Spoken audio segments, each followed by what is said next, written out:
Babashuaib, the correctional officer, born in Accra, Ghana, a Quranic researcher and a critical thinker based on religion, who does online lectures based on the guidance of the Quran on platforms such as Facebook, YouTube and TikTok since 2018.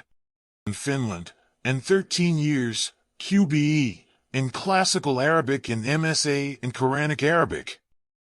The author of the Refer to the Quran, which helps every novice to understand the steps towards understanding the great Quran and the guidance of God in it.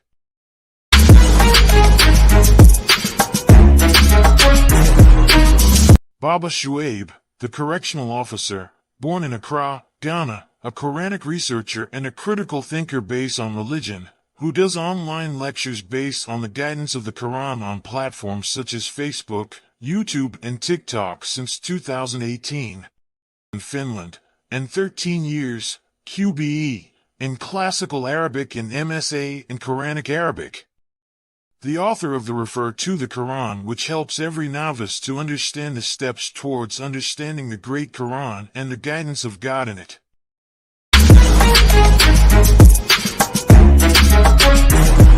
It's absolutely true that the Quran can guide you. All these verses of guidance and stuff like that. You can be guided by the Quran alone. It can guide you straight to faith. No doubt about it. But once it's done that, it tells you how to continue being guided, and it's done through the Sunnah. They think they are sensible and they keep on making mistakes. It's absolutely true that the Quran can guide you. All these verses of guidance and stuff like that. You can be guided by the Quran alone. It can guide you straight to faith. No doubt about it. But once it's done that, it tells you how to continue being guided, and it's done through the Sunnah. They think they are sensible and they keep on making mistakes. It's absolutely true that the Quran can guide you. All these verses of guidance and stuff like that. You can be guided by the Quran alone. It can guide you straight to faith. No doubt about it. But once it's done that, it tells you how to continue being guided, and it's done through the Sunnah. They think they are sensible and they keep on making mistakes. It's absolutely true that the Quran can guide you. All these verses of guidance and stuff like that. You can be guided by the Quran alone. It can guide you straight to faith. No doubt about it. But once it's done that, it tells you how to continue being guided, and it's done through the Sunnah. They think they are sensible and they keep on making mistakes. It's absolutely true that the Quran can guide you. All these verses of guidance and stuff like that. You can be guided by the Quran alone. It can guide you straight to faith. No doubt about it. But once it's done that, it tells you how to continue being guided, and it's done through the Sunnah.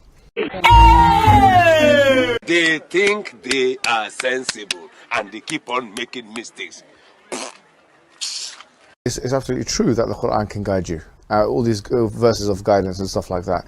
You can be guided by the Quran alone. It can guide you straight to faith. No doubt about it. But once it's done that, it tells you how to continue being guided, and it's done through the Sunnah. They think they are sensible and they keep on making mistakes.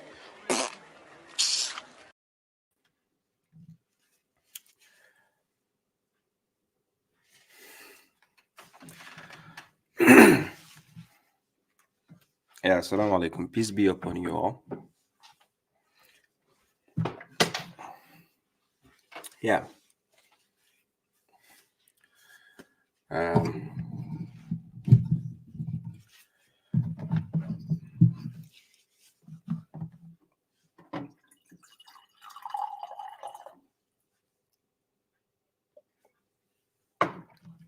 Yeah, I see you, Euro Boy.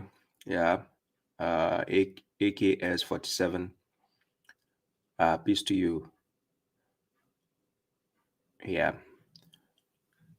So thank you all for coming. I'm streaming live from via TikTok, Facebook, and YouTube simultaneously, right? 3 spots at the same time.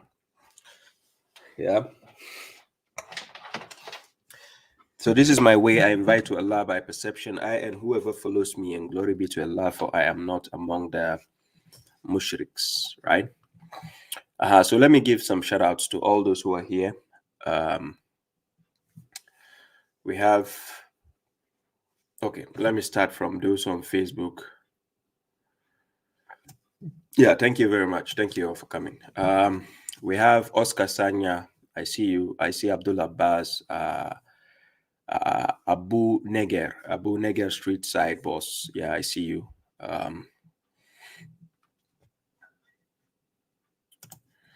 I'll come to your question. Don't worry. I see Lelia Ed. Thank you also for taking up from my lectures. I appreciate that. I see Mishizi Sniper, Sister Hannah Banana. I see you, Gandaugo, and I see my my mom, Sister Khadija. Sister Khadija, I see you. Yes, and I see Brother Rishi Green. I see you. Salam to you. I see Tariq Ayub, Surin Bed, Saddam C. Seke, Fatima Chin, Abu Sise, Kareem Jonathan, SMD 789. I see you. Rashad, yeah. Dangana, and also I see you. Halajat Al Mahmoud. I see you. Salam to you. Bimbaz, yes, salam to you. Abu Thomas, Rashid Sobriety, yes. Musa Arabogo, thank you also for coming. Yes, I see. Yeah, I just played the video of a bozo. You know the bozo, right? As Faraj, Mamlai just say, I see you. I will say salam to you. Yes, Oscar says you are looking good. Thank you. Freda Weber, I see you. Salam to you. Yeah, Momadi Pedro, yes, I see you. Yes, they say I look like 50 Cent, so I have to wear 50 Cent cap, right? This is what the Mushrik say. They say I'm dressed like 50 Cent, so yeah, we don't like this one. They want me to look like Mufti Menk before they can listen to what I have to say. So I'm going opposite, the vice versa, in the opposite direction of what they want. So 50 Cent is okay. I think they are thinking paradise is only for the Mufti Menks, and they don't condemn Zakir Naiko. He's wearing suit and tie. Suit and tie is made by the white people. You don't condemn Zakir Naik, but you condemn somebody who dressed like 50 Cent. Why? It is all dressing. All is dressing. We have Tanko, Robila, and then we have LS4, Imran Khan. Yes, thank you very much. Imran says, I like your style. Yeah, thank you. I appreciate that. Hey, Salis Jimmy, I see you. Yes, Aruna Dangana, salam to you. Imran Khan says, very stylish. I have to be. I'm not yet 50 years old yet, so I have to be stylish. You understand? So we have Ola Akim. Yes. Oh, I used to wear jalabia actually, right? I even have them. I used to wear jalabia when I do lectures. I'm serious. I used to do that. I have jalabia. Wearing it is nothing bad, right? It's nothing bad. You can wear it, but however, it is an Arabian culture. It has nothing to do with Islam when it comes to men. Actually, in the Quran, where jalbab has been mentioned, has to do with women. Jalbab is more befitting for women according to the Quran, right? If you go to Quran chapter 33, verse 59, God instructed the prophet to tell his wives and his daughters and the wives of the believers, right, to wear, their jalbab over them. So jalbab in the context of the Quran is in line with the women, right? But a man wearing jalbab, I don't see anything wrong with that. But however, it is an Arabian culture. If you go to the Middle East, it's their culture.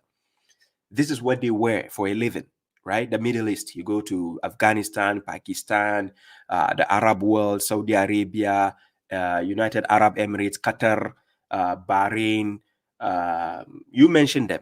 This is their culture, right? However, you can dress anyhow you want, so far as it doesn't go against God. Simple, just dress how you want. You go to Europe, they have their style of dressing. Zakir Naik has been wearing suit and tie. Nobody's complaining. But is that in Islamic dress?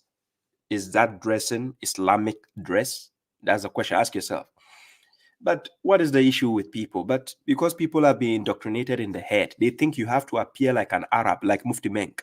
You understand? Even though he's from Africa, he's Zimbabwean, yeah? But he's trying to be like an Arab. So a lot of people think Mufti Menk is actually an Arab. That's what they think. So let me give the shout outs. However, after this lecture, I'll be cutting that part off because it's kind of long. People complain that the shout out is getting longer, right? I don't want them to get tired. And that's thanks to Sister Hannah and thanks to Brother Alam Shah for making the time codes on my YouTube page. I appreciate that for your efforts. Thank you. God bless you all. But that is making it easier for you to skip from the shout outs, and then go straight to the point, right? Thank you.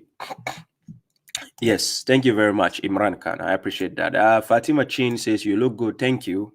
I appreciate that. If you keep complimenting me like this, then the modeling companies can actually come for me. Actually, somebody saw someone on an advertisement, like advertising like a modeling for an apparel or something, and he says, hey brother, I think I saw you. I think it is you. The guy looks like you. I'm like, really? Well, it's a good thing if he looks like me, but so if I get to do my own fashion, yeah, then it's good, right? So let's move on. We have Amajid Rabbani. Salam to you. Quran alone is truth. Yes, I see you. He says, Tribe, I had 1746 Quran in my dream, one in my family. That's a good one. I come back to that. Shivers for 10 minutes. Yes, it can happen. It's a communication to you, right? Sister Khadija says, I like the way 50 Cent dress, but you put the style in the style. I appreciate that. Thank you. So we have, let me see, tools and things. Salam to you, brother. Long time. Okay, I tag your distance. I'll come back to your question. Yes, I tag it down. Right. So Bauer Mark, thank you all for coming. I appreciate that. Yes, Bauer, I see you. And those on TikTok, thank you all for coming. We have Sky, we have Aero Boy, we have AKS 47, we have is it Luazu, Umar Sound? Yeah, Umar Sound. I greet you too. Salam to you. We have Call Me Siddiq, we have Hannah, we have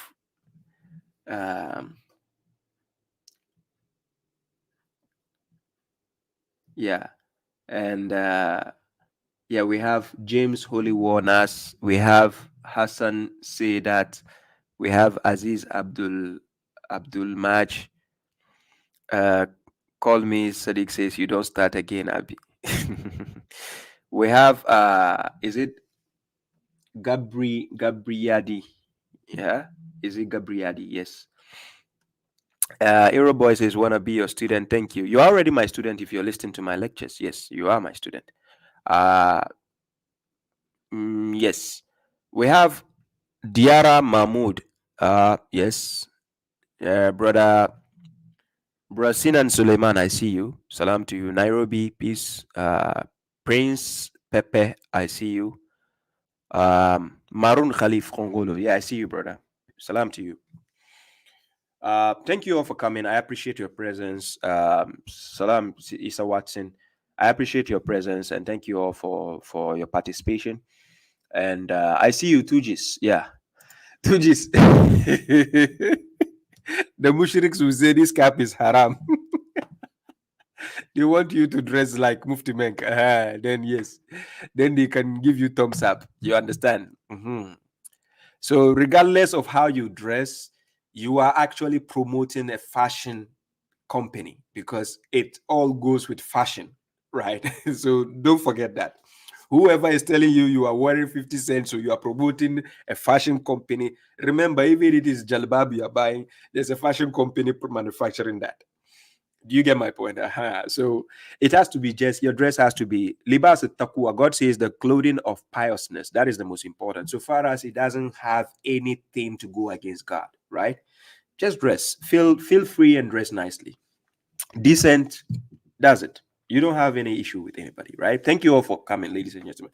So anyways, before I go straight to the point, there's this young boy. His name is Prince Mushrik. I call him Prince Mushrik, right?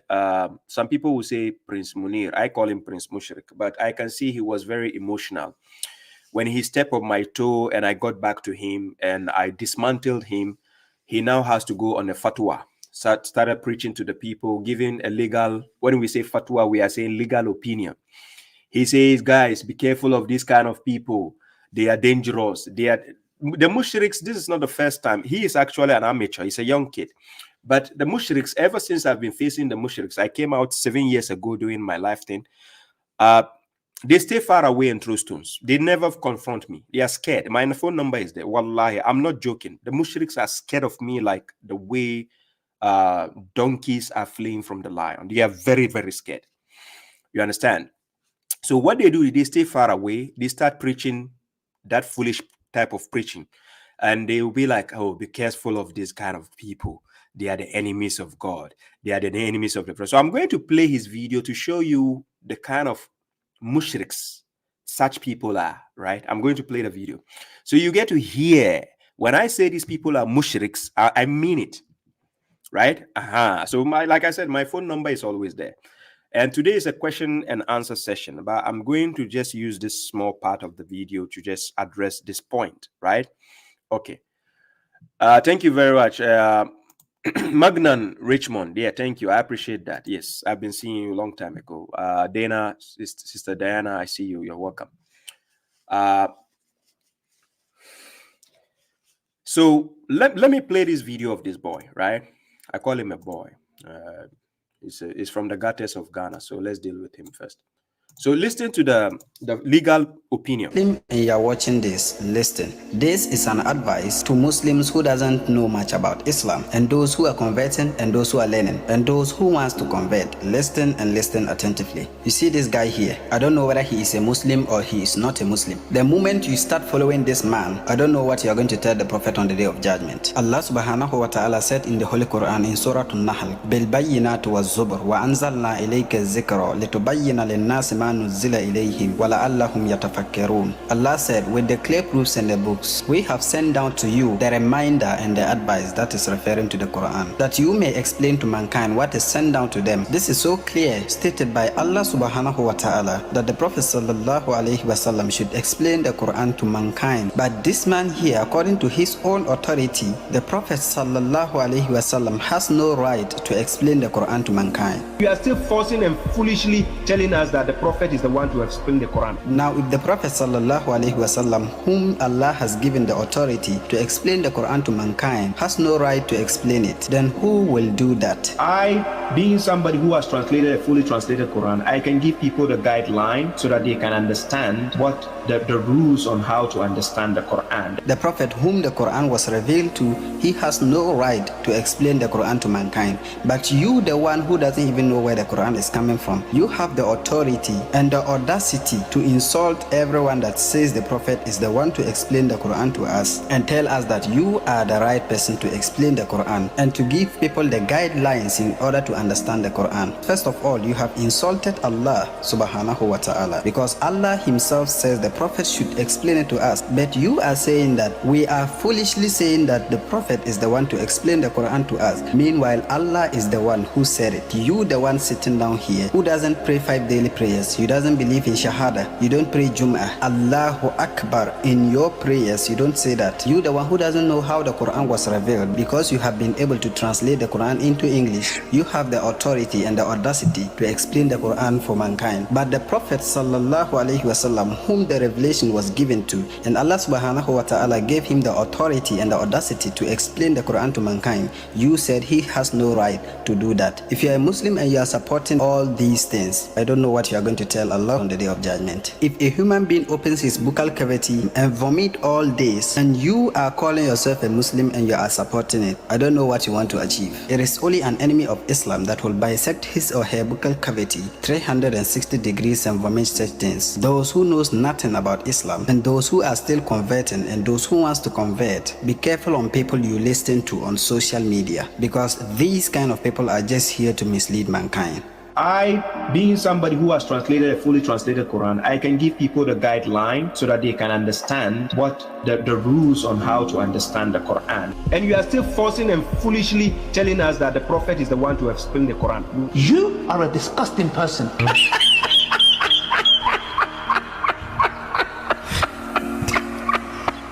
That joke works. Okay. So Kabi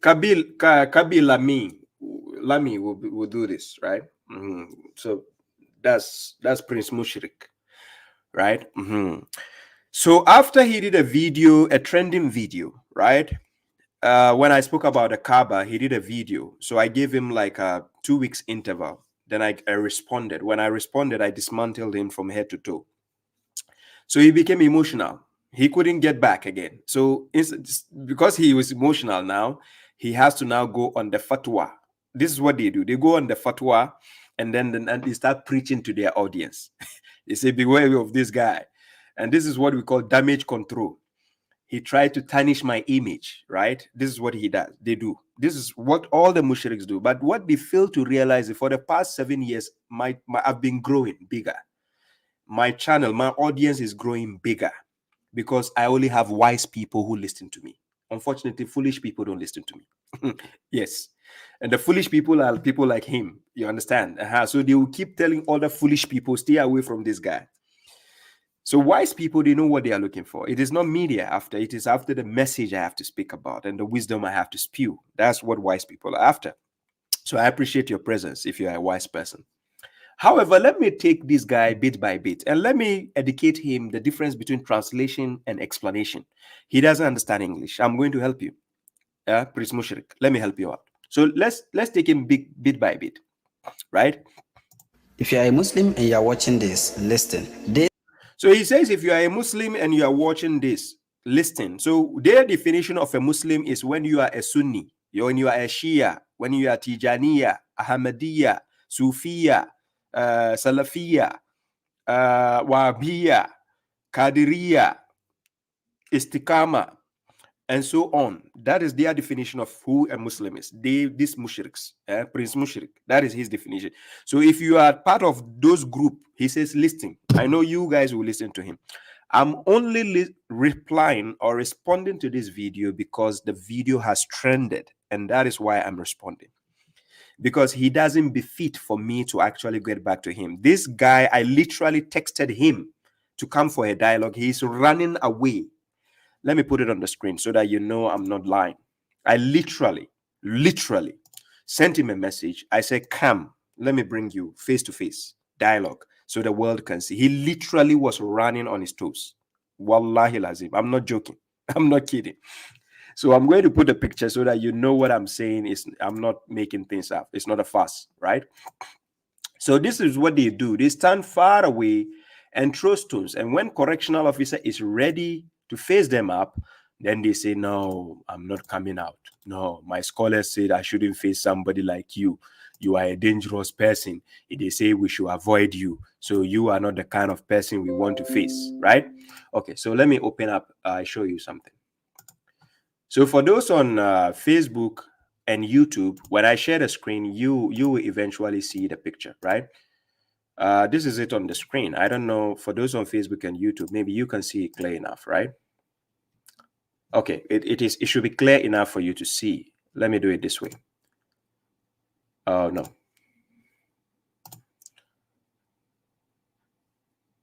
Yeah.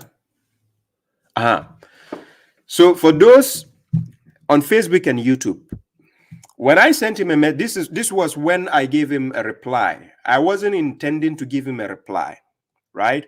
I only gave him a reply at that time because he refused to face me. So then I decided to do a reply. And that is why I dismantled him step by step. Wallahi lazim. And for my history, go and check my YouTube video. If anybody stop at my toe and I'm coming back, I come back double. I will dismantle you. Wallahi lazim.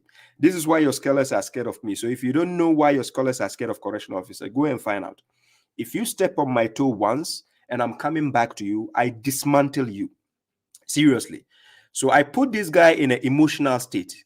And then he went on a fatwa mode, started giving preaching against me, saying this guy is enemy of Islam, enemy of Prophet, enemy of this. I thought you are man enough. You have balls, right?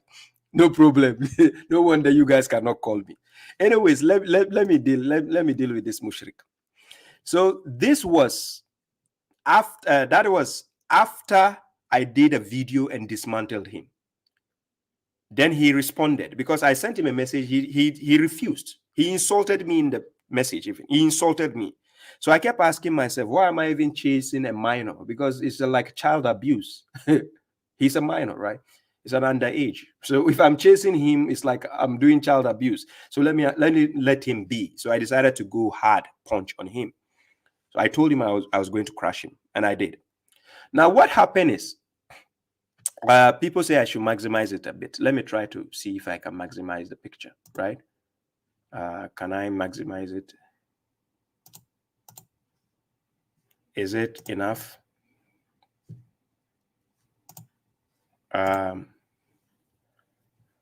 Is there anything I can do to make it bigger? Let me see.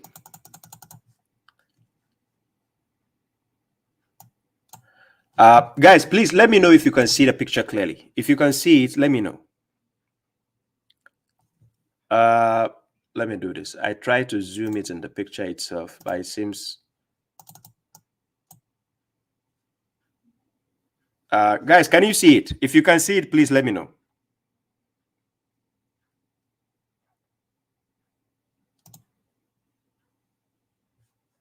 Okay, let me do this.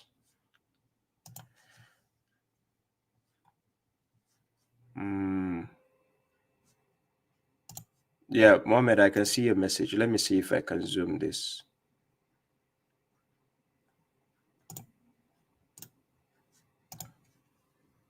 Some people say yes. Okay, let me try to do this. Wait, just a second. Just a second.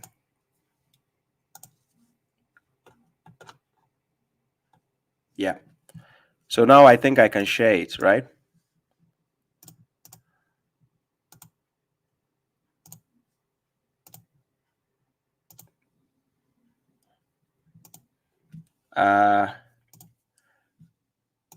Just a minute.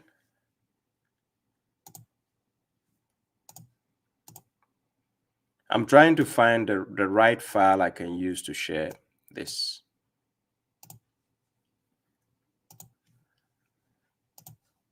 Yeah, anyways, let's not stall the time. So I'll share it anyhow. The way you can see it is okay. We can manage it like this because I don't want it to take too much time. So I go back to the picture and I open WhatsApp. This one. Yeah.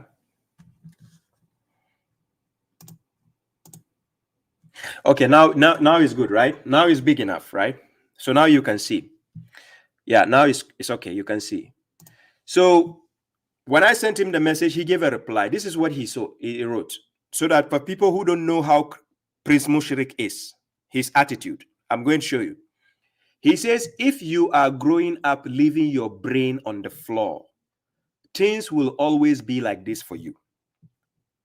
Now, this is another side of Prince Mushrik people didn't know. So I'm showing you, and he has the message. I don't know if he deleted, but he has it.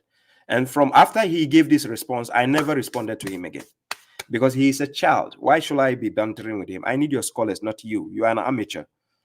You don't even know English. So if I'm trying to communicate with you in English, it's a problem again. So then he made that statement. Then the second statement, he says, I knew it. I knew it. That is after I dismantled him. I did a video and dismantled him. Then he used the word, I knew it. I ignored him.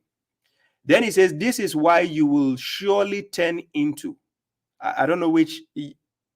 This is why you will surely turn into. Which kind of English is this? You have to say, this is what. But he says, this is why you will surely turn into when you grow with ignorance and your brain is left on the floor. So this was what Prince Mushrik wrote. And then he toppled it up by saying, you calls yourself. Please, you don't say you calls. You calls yourself. It's not English. You just write you call. Because anyways, this guy has been saying someone who if you knows, he say if you knows something, you knows something, lawyer. You don't say knows. You don't say you knows. It's you know. So you are writing to me English and you say you calls yourself a Muslim and you don't pray. That's what he wrote. He doesn't know me, you see. And he says you want, and he had S, you want a dialogue. And you think I talk with people like, so then he quoted Quran chapter 2 verse 18. Then he says, or what? So it clearly tells you how he's running away, right? This is what they do. They run away. But this was when I actually approached him and he refused. I ignored him. Then I did the rebuttal. You remember the rebuttal? Prince Mushrik being dismantled by the correctional officer, right? You remember that, right? I did part 1 and 2. I have 1 on TikTok and I have 2 on my YouTube and Facebook. Go and watch if you have never watched. I dismantled him and I packaged him nicely and gave it back to his scholars if they are watching him. So after I dismantled his career, he now turned into a preacher. He went in the preaching mood to do fatwa against correctional officer. You forgot your scholars even do fatwa. It never work. So now this was the response he gave me at that time. Okay.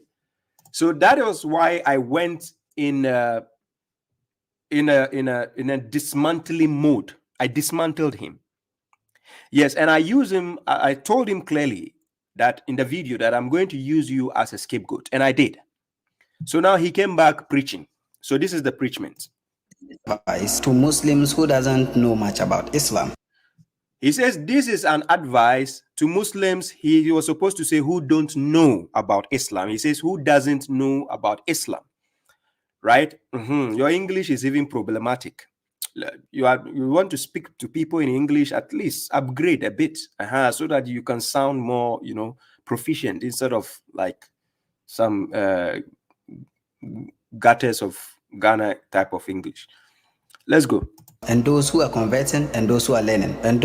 So he's advising those who are converting and those who are learning, right? So he's trying to advise you. So listen. Those who wants to convert, listen. And those who want to convert, he's talking, he said, listen, he's going to do fatwa about me. And listen attentively. You see this guy here. I don't know whether he is a Muslim or he is not a Muslim. Then he already knows I'm a Muslim. He knows. You saw in the message he exchanged with me, right? He even said I'm a Muslim. Then he went ahead to say you don't pray. He doesn't know me. He is confused. And this is my problem with mushriks. Please, if you're coming after correctional officer, be prepared. Don't come unprepared. Make sure you know me very well before you step on my toe. I'm serious. If you do attack me out of ignorance, if I'm coming at you, I'm not coming with child play or to be pampering you or to caress you or to romance your ego. I'm coming full force to dismantle you. I'm serious. In a rivalry fight, there is no foul play there. I come with everything to dismantle you. You forgot what God told the prophet concerning the mushriks and the kafirs and the hypocrite. Ya ayyuhan nabiyyu jahidul kuffara wal munafiqina waghluzu alayhim wa ma'wahum jahannam wa bisal masir. So if I'm coming against you, I'm using the same criteria God gave to the prophet against the kafirs and the munafiqun. You are the hypocrites, telling us we cannot follow Islam without your garbage books. Quran is enough for us, the book of God. You said we need to add your garbage books, right? Good. So if babashuaib is coming against people like you, I'm not going to be romancing your ego. I'm coming full force against you. I'm going to make you emotional, just like I did like this. So now let's listen. The moment you start following this man, I don't know what you're going to tell the prophet on the day of judgment. You see the foolishness again. He says the moment you start following me, he doesn't know what you are going to tell the prophet on the day of judgment. You see the foolishness I'm telling you about. These are the mushriks I'm telling you about. What do you need to tell the prophet on the day of judgment? Is prophet your God? Is he the one you are going to face on the day of judgment? Does judgment day belong to him?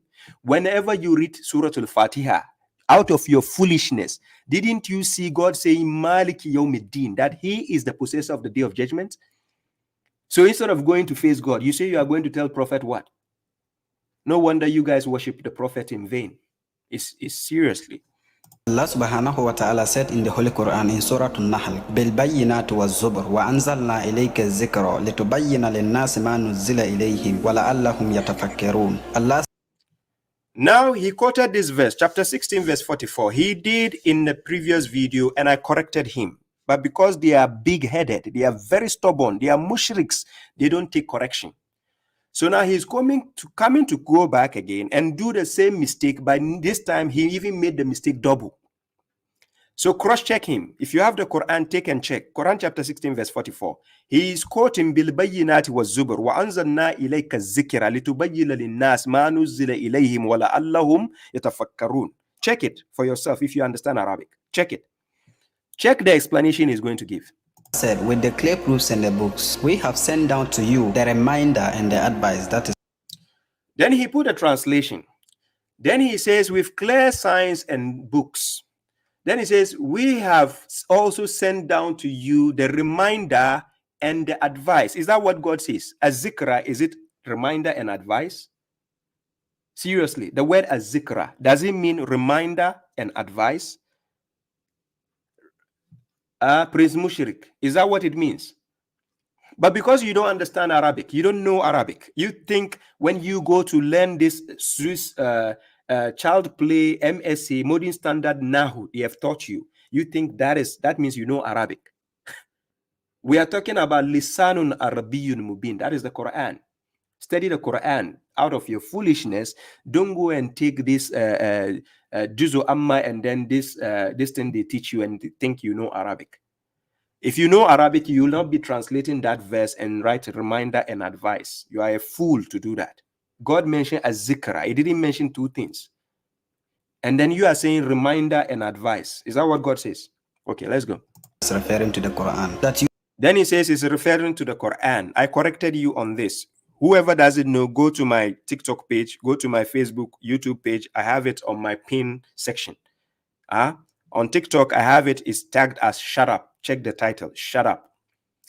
So you will see the response I gave him. You may explain to mankind what is sent down to them. This is so clear, stated by Allah subhanahu. To explain to mankind what is sent down to them. What did he say to explain to them? I corrected you on this. You don't know where az-zikra is. You thought az-zikra means Quran, right? Yeah, hiva vapua ninu. When we say az-zikra, you find it in the Quran. Go to Surah As-Sad, chapter 38, verse 1. Swad wal Quran is zikr. The Quran possesses the az-zikra. The Quran contains the az-zikra. The Quran has the az-zikra.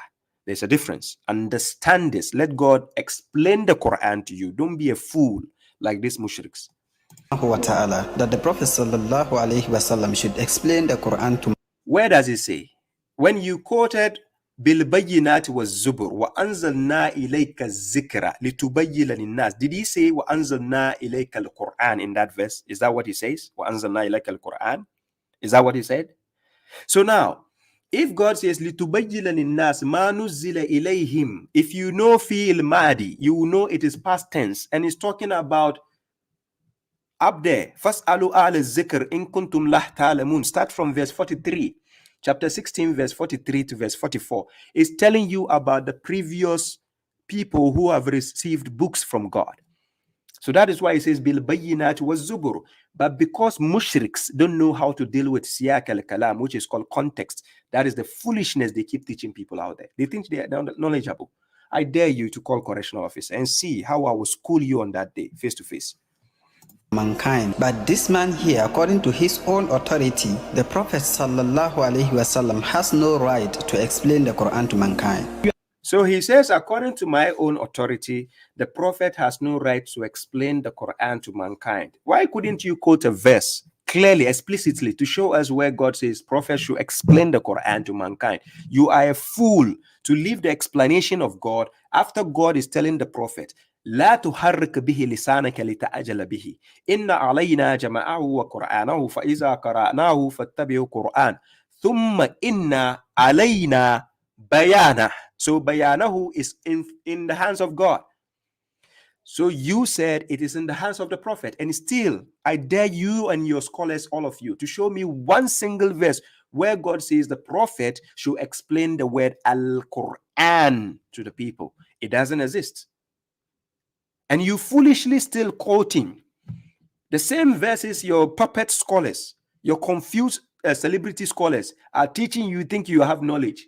Let me get you on the right day in the masses. You'll be you stop laughing. They are still forcing and foolishly telling us that the prophet is the one to. So he went to one of my old video. He cut my video out of context instead of basing it.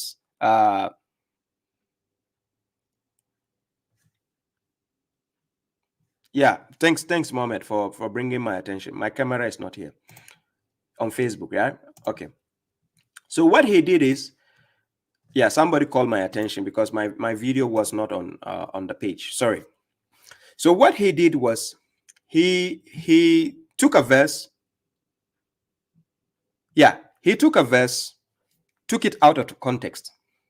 Now he took my video and took it out of context because they don't know how a statement starts and ends. There's something we call siyaq al-kalam. You look for the subject of a statement and where it stops. That is why in a text you have full stop. So whenever a statement starts and it has full stop, you can get the gist of what is being said, right?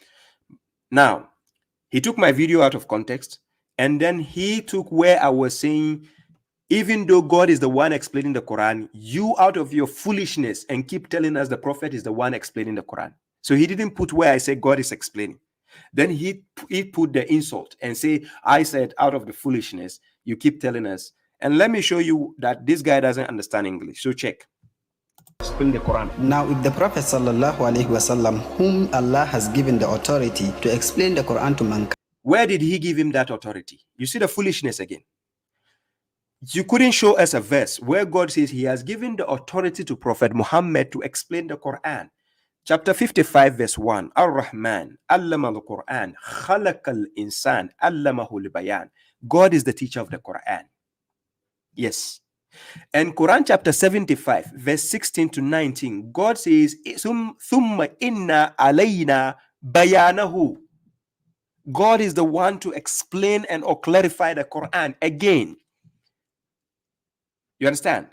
There is no single verse in the Quran where God says Prophet Muhammad should explain the Quran. This is what these mushriks don't understand, the difference.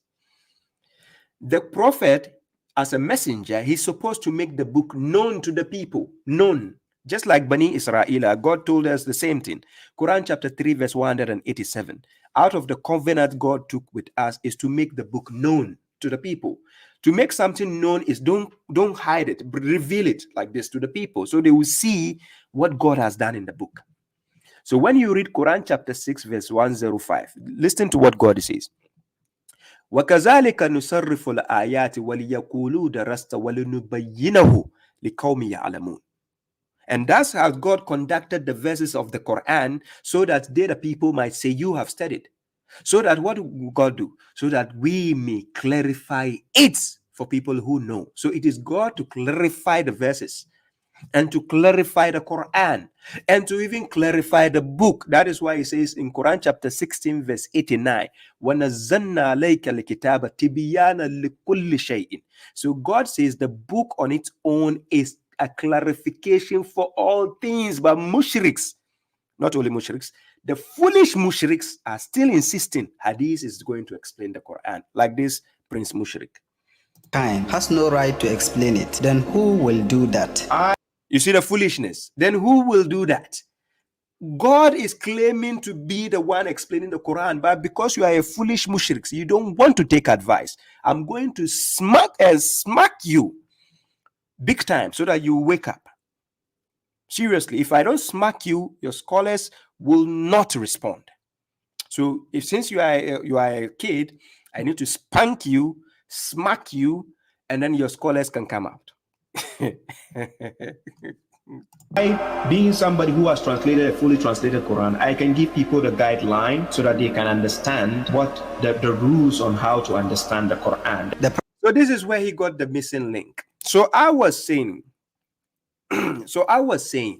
I being somebody who has translated the Quran, listen carefully. Now in Arabic, we call it tarjama. Tarjama is translation. Tarjama is different from tafsir and is different from tahawil. When we say tahawil, it's interpretation. When we say tafsir, it means explanation or commentary. When we say tarjama, it's translation. I said, I being somebody who has translated the Quran, I can give you guidelines, because it takes somebody who has translated the Quran to be able to give you guidelines, because he has translated it. So he knows how to go by it. And this guy misconstrued my word with translation to explanation. Do you see the foolishness? Now, there's something that I want people to understand. Look, I used to think that communication was key until I realized that comprehension is rather the key to communication. You can communicate all you want to someone, but if they don't understand you, it won't reach them the way you want. And that is exactly what you find with Prince Mushrik. He doesn't understand English. So when I speak, he's listening to something else. Okay, so now listen what he did. Prophet whom the Quran was revealed to, he has no right to explain the Quran to mankind. You see where he's... So I'm talking about, let's say I'm talking about fish, and he's talking about vegetables. Do you see the problem? Baba is telling you that the Quran, God has already explained the Quran. God has already clarified the Quran. So it is not the prophet who has to do anything. His is just to make the people know the book. وَيُعَلِّمُهُمُ الْكِتَابَ وَالْحِكْمَةِ. So you give the ta'aleem, meaning to make them aware, to know it, to know something. If I make you know something, it means you never knew it before. So now I'm making you know. If you know that thing, then inside that thing, there's clarification, there's explanation, there's exposition, there's tafsir already. That is the point. If I make the Quran known to you, you the one going to study after me, you now see the explanation God has done. I don't need to explain anything. Do you get my point? Now, this is what sectarians don't usually understand. But let's help this mushrik. But you, the one who doesn't even know where the Quran is coming from, you have the authority and the audacity to insult everyone that says the prophet is the one to explain the Quran to us, and tell us that you are the right person to explain the Quran, and to give people... Where did I mention that I'm the right person to explain the Quran? So this is the advice you are giving to the general public. You don't know the difference between translation and explanation. Prince Mushrik, why? Seriously, why? If you don't understand English, ask for help. Ghana is an English country. So ask for help so that you be taught English, so that you speak to the masses. Don't come misconstruing what people say. Now listen. The guidelines in order to understand the Quran. First, so me giving guidelines to somebody doesn't mean I'm explaining the Quran. You see the foolishness of not knowing English. If I'm giving somebody guidelines, listen, guidelines doesn't mean I'm explaining the book itself. I'm giving you guidelines on how to understand the Quran. It's guidelines. It's not like I'm explaining the Quran. English, dummy. First of all, you have insulted Allah subhanahu wa ta'ala. Then he goes to the extent to tell the people that I have insulted God. So when we have the ignorant people listening, they might think, yes, babashuaib is insulting God. Allah, because Allah himself says the prophet should explain it to us. But then he repeated again. Allah himself said the prophet should explain it to you. Hey, which verse? Seriously, which verse? You thought when you quoted chapter 16, verse 44, وَأَنزَلْنَا إِلَيْكَ الذِّكْرَ لِتُبَيِّنَ لِلنَّاسِ مَا نُزِّلَ إِلَيْهِمْ وَلَعَلَّهُمْ يَتَفَكَّرُونَ. You thought that is the verse which actually explains? Seriously? You don't know what zikr is. How can you even know what Quran is? You are saying that we are foolishly saying that the Prophet is the one to explain the Quran to us. Meanwhile, Yes, you are foolishly saying it. You guys don't have evidence. I dare you. Correctional officer is online. I can open my phone lines. You come and prove to me where God says the Prophet should explain the Quran. Seriously. Where? while Allah is the one who said it, you the one sitting down here who doesn't pray 5 daily prayers. So now, straw man argument.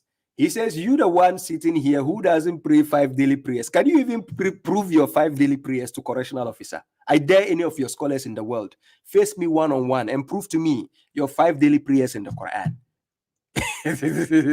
You guys are bozos, I keep telling you. You don't have knowledge.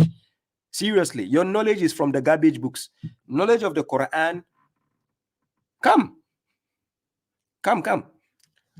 You doesn't believe in Shahada. He says, I don't believe in the Shahada. There is Shahada in Quran chapter 3, verse 18. Go and check. The Shahada, God himself bear witness to it.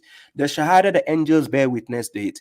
The Shahada, those of knowledge like us bear witness, which is Ashhadu Allah ilaha illallah. That is enough.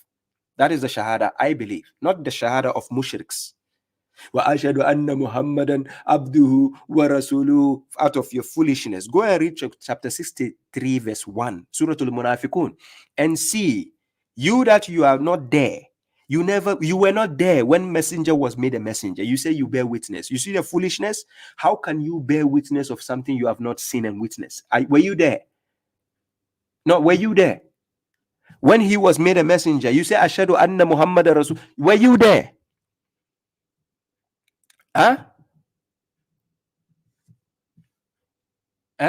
No, seriously, were you there when God made Muhammad a messenger? Mushriks and liars. Munafiqun, you are these people. Nashhadu innaka la rasulillah. You are telling the messenger that you bear witness he is the messenger of God. You think out of your foolishness, do you think God needs your witness? Oh, you don't know her? Go and read Quran chapter 4, verse 79. God says, وَأَرْسَلْنَاكَ لِلنَّاسِ رَسُولًا وَكَفَى بِاللَّهِ شَهِيدًا. God says he is sufficient as a witness for Muhammad being a messenger. But because you are foolish mushriks, you don't listen to God, you listen to your garbage books, and you still saying, Ashhadu an la ilaha illallah wa ashhadu anna Muhammadan abduhu wa rasuluhu. You come and tell God that you bear witness Muhammad is the messenger. Hey, does God need your witness again? Seriously. Somebody will say, oh, but we have not seen God before, so how come we are bearing witness? Where do you come from? Are you not coming from God?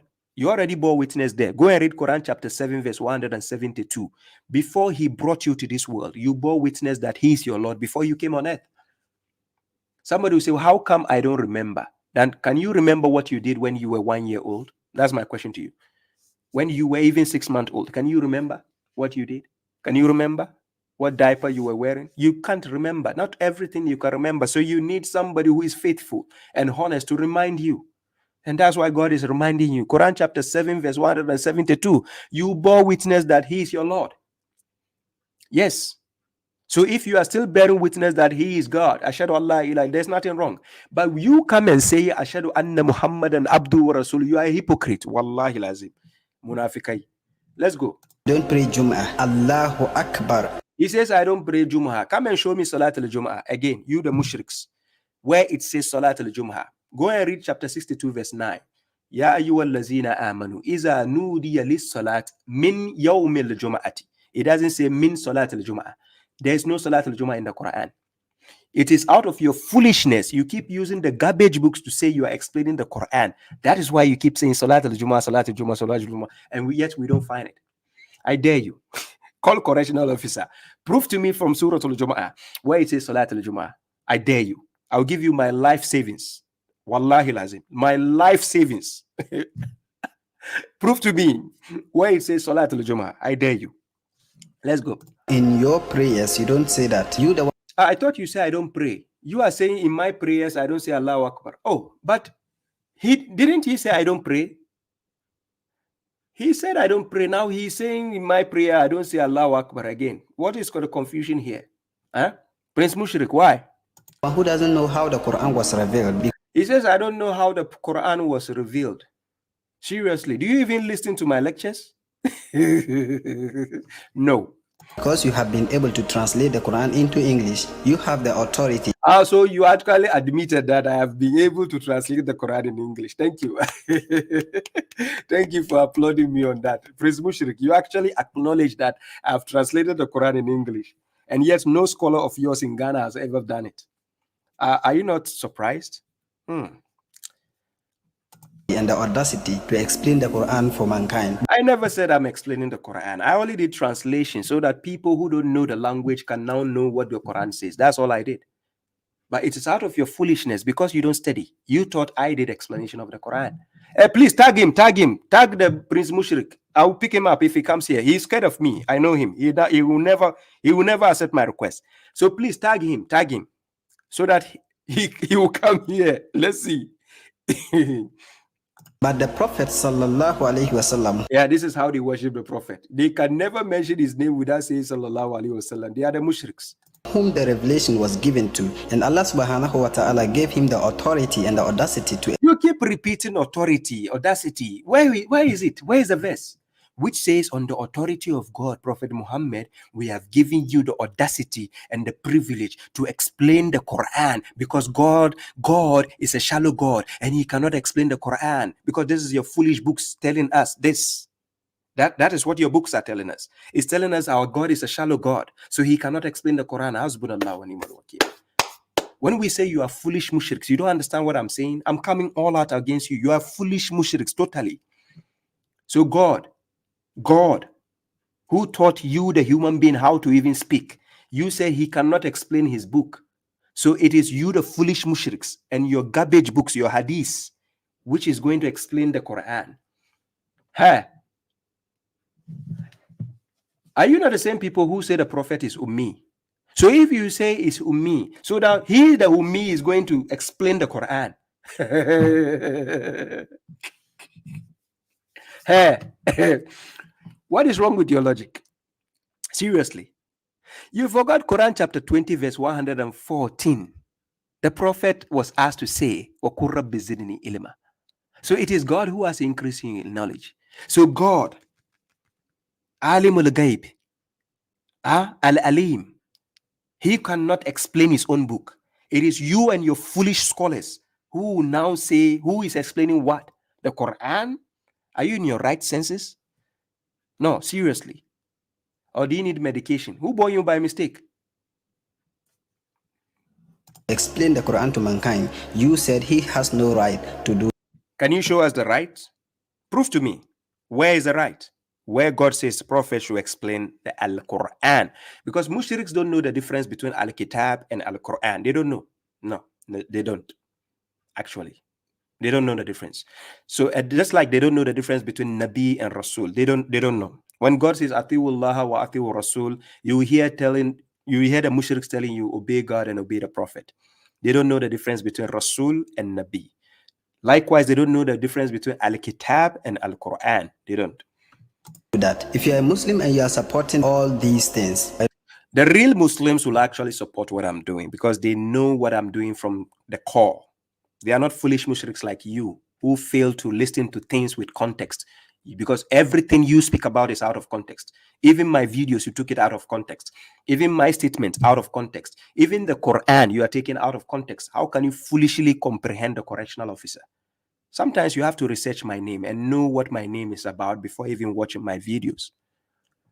I don't know what you are going to tell Allah on the day of judgment. So now you don't know what the person is going to tell Allah. I thought you said you don't know what the person will tell the Prophet. So now from Prophet to Allah, who is actually your God on the day of judgment? Because according to your hadith, the Prophet will say, Anallaha, Anallaha. So the Prophet is the commander of the day of judgment. This is what the hadith is telling us, right? And I don't know which verse of the Quran that particular hadith is explaining. If a human being opens his buccal cavity and vomit all days, and you are calling yourself a Muslim and you are supporting it, where did I vomit all this? You couldn't play my video in your 5-minute speech where I was saying all this. You didn't do that. Just be honest with yourself. Did you play my video entirely, showing the people where I said all this? No, you didn't. Even when I mention translation, you are mentioning explanation. It shows you don't understand English. So what is your point, actually, Prince Mushrik? Why are you being emotional? All you could do to correctional officer is step on my page if you have balls. Or if you like organize live stream, I'll join you. Let's see if you have the balls. Because correctional officer, I can go on my enemy's page, yes, to face him. Yes, if he actually invites me, I can go. I've done that before. And at the end of the day, they run away. Yeah. Don't know what you want to achieve. It is only an enemy of Islam that will bisect his or her buccal cavity 360 degrees. So that's what they tell their people. They say this guy is the enemy of Islam. He's the enemy of Islam. Somebody who is trying to free the prophet from the nonsensical and garbage books you have written. Just like MBS is doing for Saudi Arabia right now. Trimming the garbage books you people have been attributed to the honorable man. Babashuaib is defending this honorable man's legacy as it is stated in Quran chapter 7. Verse 157. فَالَّذِينَ آمَنُوا بِهِ وَعَزَّرُوهُ وَنَصَرُوهُ وَاتَّبَعُوا نُورَ الَّذِي أُنزِلَ مَعَهُ, the lights sent with him. I follow with him. I respect him. I believe in him. I support him. By your foolishness, you keep attributing garbage books to the honorable man, and you claim I am the enemy of Islam. Really? Okay. Degrees and vomit such things. Those who knows nothing about Islam and those who are still converting and those who wants to convert, be careful on people you listen to on social media. Because I agree. People should be careful, like people like Prince Mushrik. They should be careful with you because all your things you have been doing, people fact check you and you're out of coverage area. Prince Mushrik. But you are so small for me to actually devote my time responding everything you say. That's why I don't take you seriously. I'm only responding to this video because it is trending. So I actually have to give this message to the wise ones because they know you are a liar and you are a manipulator. And that's why I showed the message on the screen.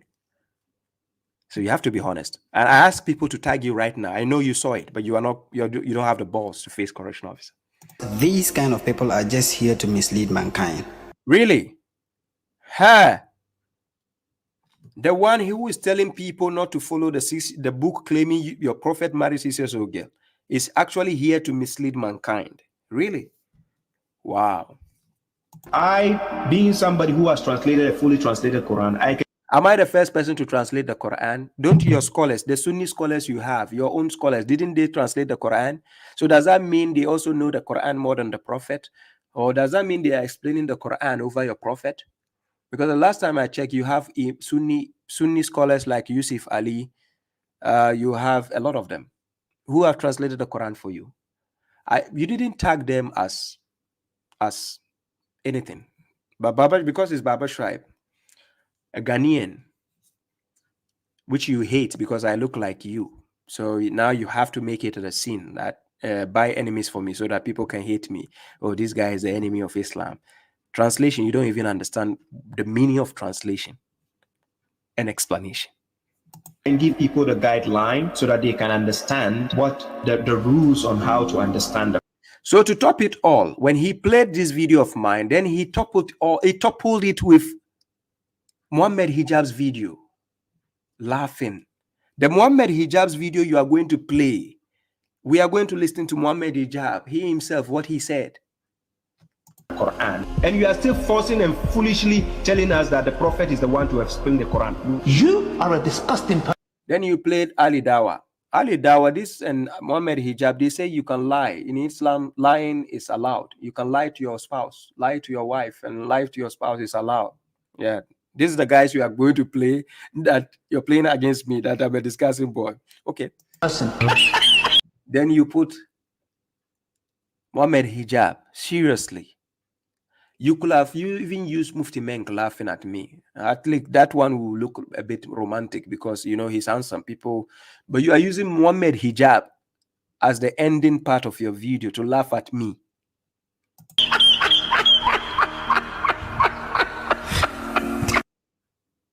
You use Muhammad Hijab.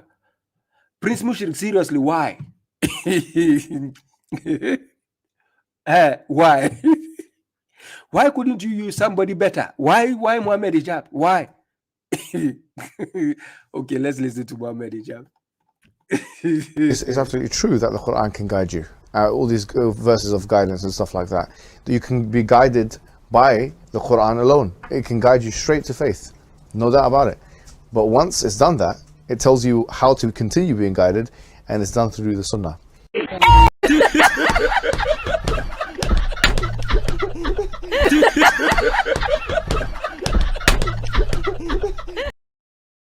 So I'm having the last laugh. Whoever has the last laugh has the best laugh.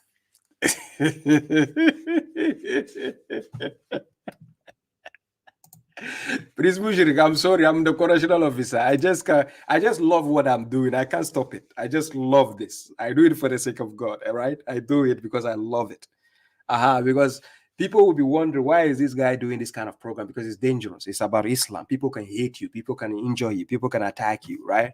I love what I'm doing because Hasbunallah wa ni'mal wakil. I'm not scared of any of your Mushrik scholars, or even you are an amateur. So find somebody better to come at me. Don't use amateurs, please. I need somebody better, right? And next time, if you make a video, you edit a video concerning me, don't put Mohammed hijab. You can put Mufti Menk to laugh at me. You understand? Somebody with a pedigree. Don't use Mohammed hijab. Sorry, it's an insult. If you use Mohammed hijab, you are going to insult yourself, please. Prince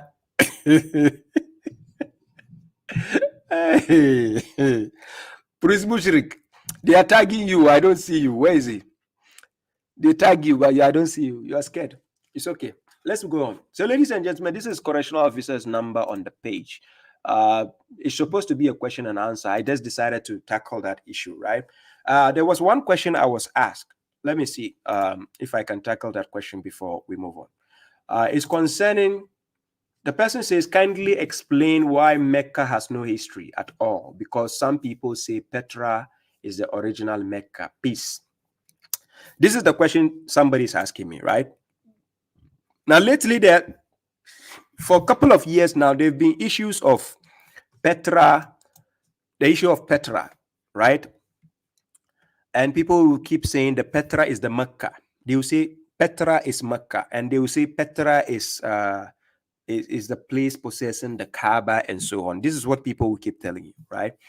But however, what people fail to realize is every civilization and every country has a history. Yeah, every country has a history. But it doesn't necessitate that you should find every history about a particular country. Some histories of the particular place, you have to go to the indigenous people of that country or the place to know about the history, right?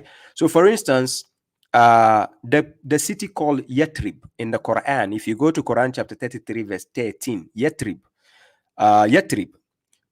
back in the days of the Prophet, is called Yathrib. But however, when we say Medina, it is still Yathrib. But however, Medina, it means a big city. It means a city. So Yathrib is a city. Even Mecca is a city. You understand? In Arabic, if you say Mecca is Medina, it's also a city. So city in Arabic language, it means Medina. That is a big city. Then when we say Yathrib, that is the original name of the so-called city called Medina. That is Yathrib. Now, understanding how history works, if you go to Petra, ask the Arabs who are based in that place. Ask the Arabs.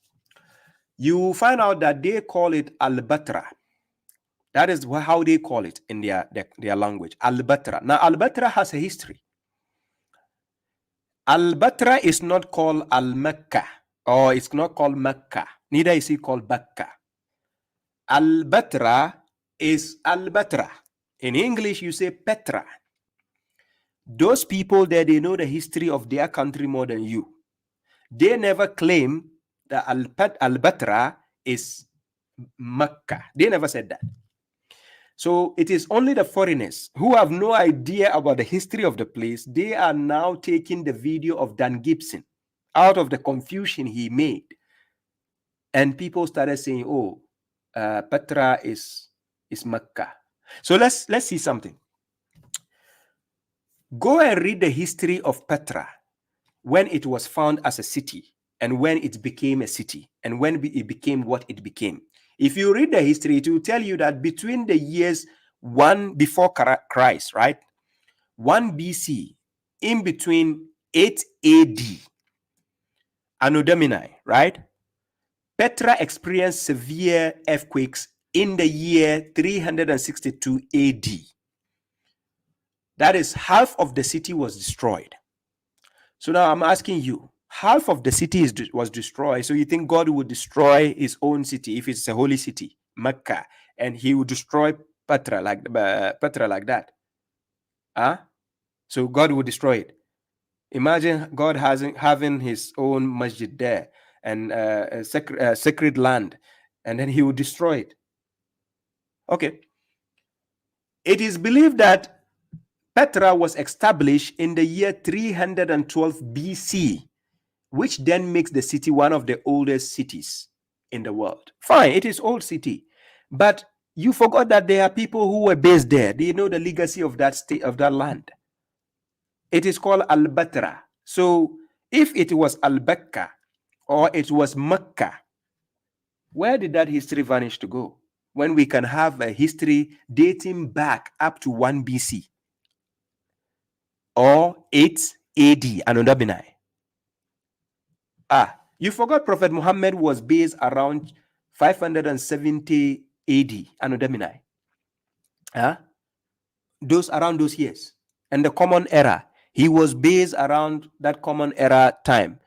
630 going. He was based around that time. Prophet Muhammad, 600 years of 600 going. So you said Petra is Mecca. Okay, go ahead and read Quran chapter 48, verse 24. And read up to 25. And read up to 26. God has mentioned Mecca there. And the Mecca contains the Masjid al-Haram. So according to you, if Masjid al-Haram is based in Petra, please find it for us. Because we need the Masjid al-Haram. No, not me, sorry. The Mushriks need the Qibla. They will have to face it to pray. So please find it for us. Go and check Dan Gibson's video. Did he tell you Petra? Did he actually show you Petra is the Masjid al-Haram or the Kaaba? Okay, let me help you out. This is what Dan Gibson said. Let me help you out on a particular video. What Dan Gibson said, right? So that you get to understand this point, right? So that you don't be confused about this. Where's the video? This is the video. Listen to what Dan Gibson said. Read Quran chapter 2, verse 144. The word al-an, now, is not in that verse. Al-an, now, is not in that verse. But this Dan Gibson's video has confused a lot of people. I know a lot of people who have seen this video and they were confused by this findings, Dan Gibson, because Dan Gibson not only used the Quran, but the wrong translations of the Quran, and he uses hadith references and also his whims and desires to do the research, right? So it is not based on the text of the Quran only. No, there's a lot of confusion when you watch this video, right? Turn you to a Qibla that shall... You forgot in Quran chapter 3, verse 96, God says the first house established with the Nas, established for mankind, is the one which is at Mecca. That is the first bite, right? So if that first bite was meant to be the Qibla, then everybody will have been facing that already. Long time, if that is the first bite, right? So there will not be anything like facing Jerusalem. Quran never mentioned anything called Jerusalem in the Quran. There's nothing called Jerusalem in the Quran. No. Neither did God ever say anybody should pray. Neither did he even tell Musa alayhi salam to pray facing any Jerusalem. It's not in the Quran. Right? So get this right. Sometimes you watch documentaries like this, you can be confused based on their findings and how they put out their informations. Be careful. What do you mean Islamic buildings? Since when did buildings become Islamic? Islamic buildings? You thought Islam started with Prophet Muhammad? Abraham was a Muslim as well. He's submitting to God. We are actually following the creed of Abraham. So you are following histories which are telling you Islamic buildings dating from the times of around the era of Muhammad. That's confusion, right? Taking the inspiration from Hadith books where it says the Qibla, it means prayer direction or direction of prayer. Like the Prince Mushrik, when he took my video and he says, I'm speaking about the Kaaba and so on. So they took this this frame from the hadith concept, and they are thinking, okay, we are going to find the direction of prayer. But we never seen in the Quran where God says people should build their mosques and their prayer houses and let it face where? Mecca. For what? If you want the full video to watch, I think the title is Have Muslims Been Praying in the Wrong Direction for Over 1,000 Years? That is, the title is Sacred City by Dan Gibson, if you want to watch. But it will confuse you if you don't know the structure of the Quran itself, right? Because some of the verses they are quoting and some of the hadith references they are making can confuse you. The video is not consistent. I've seen it long time ago, years ago, right? It is not consistent. No. So it is using the opinion or assumption that the Qibla mentioned is the prayer direction, and then that's masjids have to be built facing Mecca. No. Remember, prayer didn't start with Muhammad, neither did it start with Musa. It started with Ibrahim. So where was Ibrahim facing? How come we never found those buildings facing anywhere? If there's any Qibla where Ibrahim has to face, where was that? Where was he facing? You understand? So always use Ibrahim alayhi salam as your yardstick. This is what the mistake people are doing. You put Ibrahim out of the equation and you keep following some narrations. Like, it baffles me when I see people saying Islam started in the 7th century. I start laughing. I'm like, what? So you thought Islam started with Prophet Muhammad? That's what you thought, right? Okay. Anyways, let's put the video aside. So, ladies and gentlemen, anyways, okay, there's a question. Let me tackle this question, right? Let's see. Alam Shah says, Salam brother, could you please explain what is this verse meant by teach them the scripture, when God already mentioned that he is the one who explains and teaches the Quran, as in verse 2:1, chapter 2, verse 129. Yes, let me put that on the screen, right? Okay, just a second. Now, many a times what people fail to realize is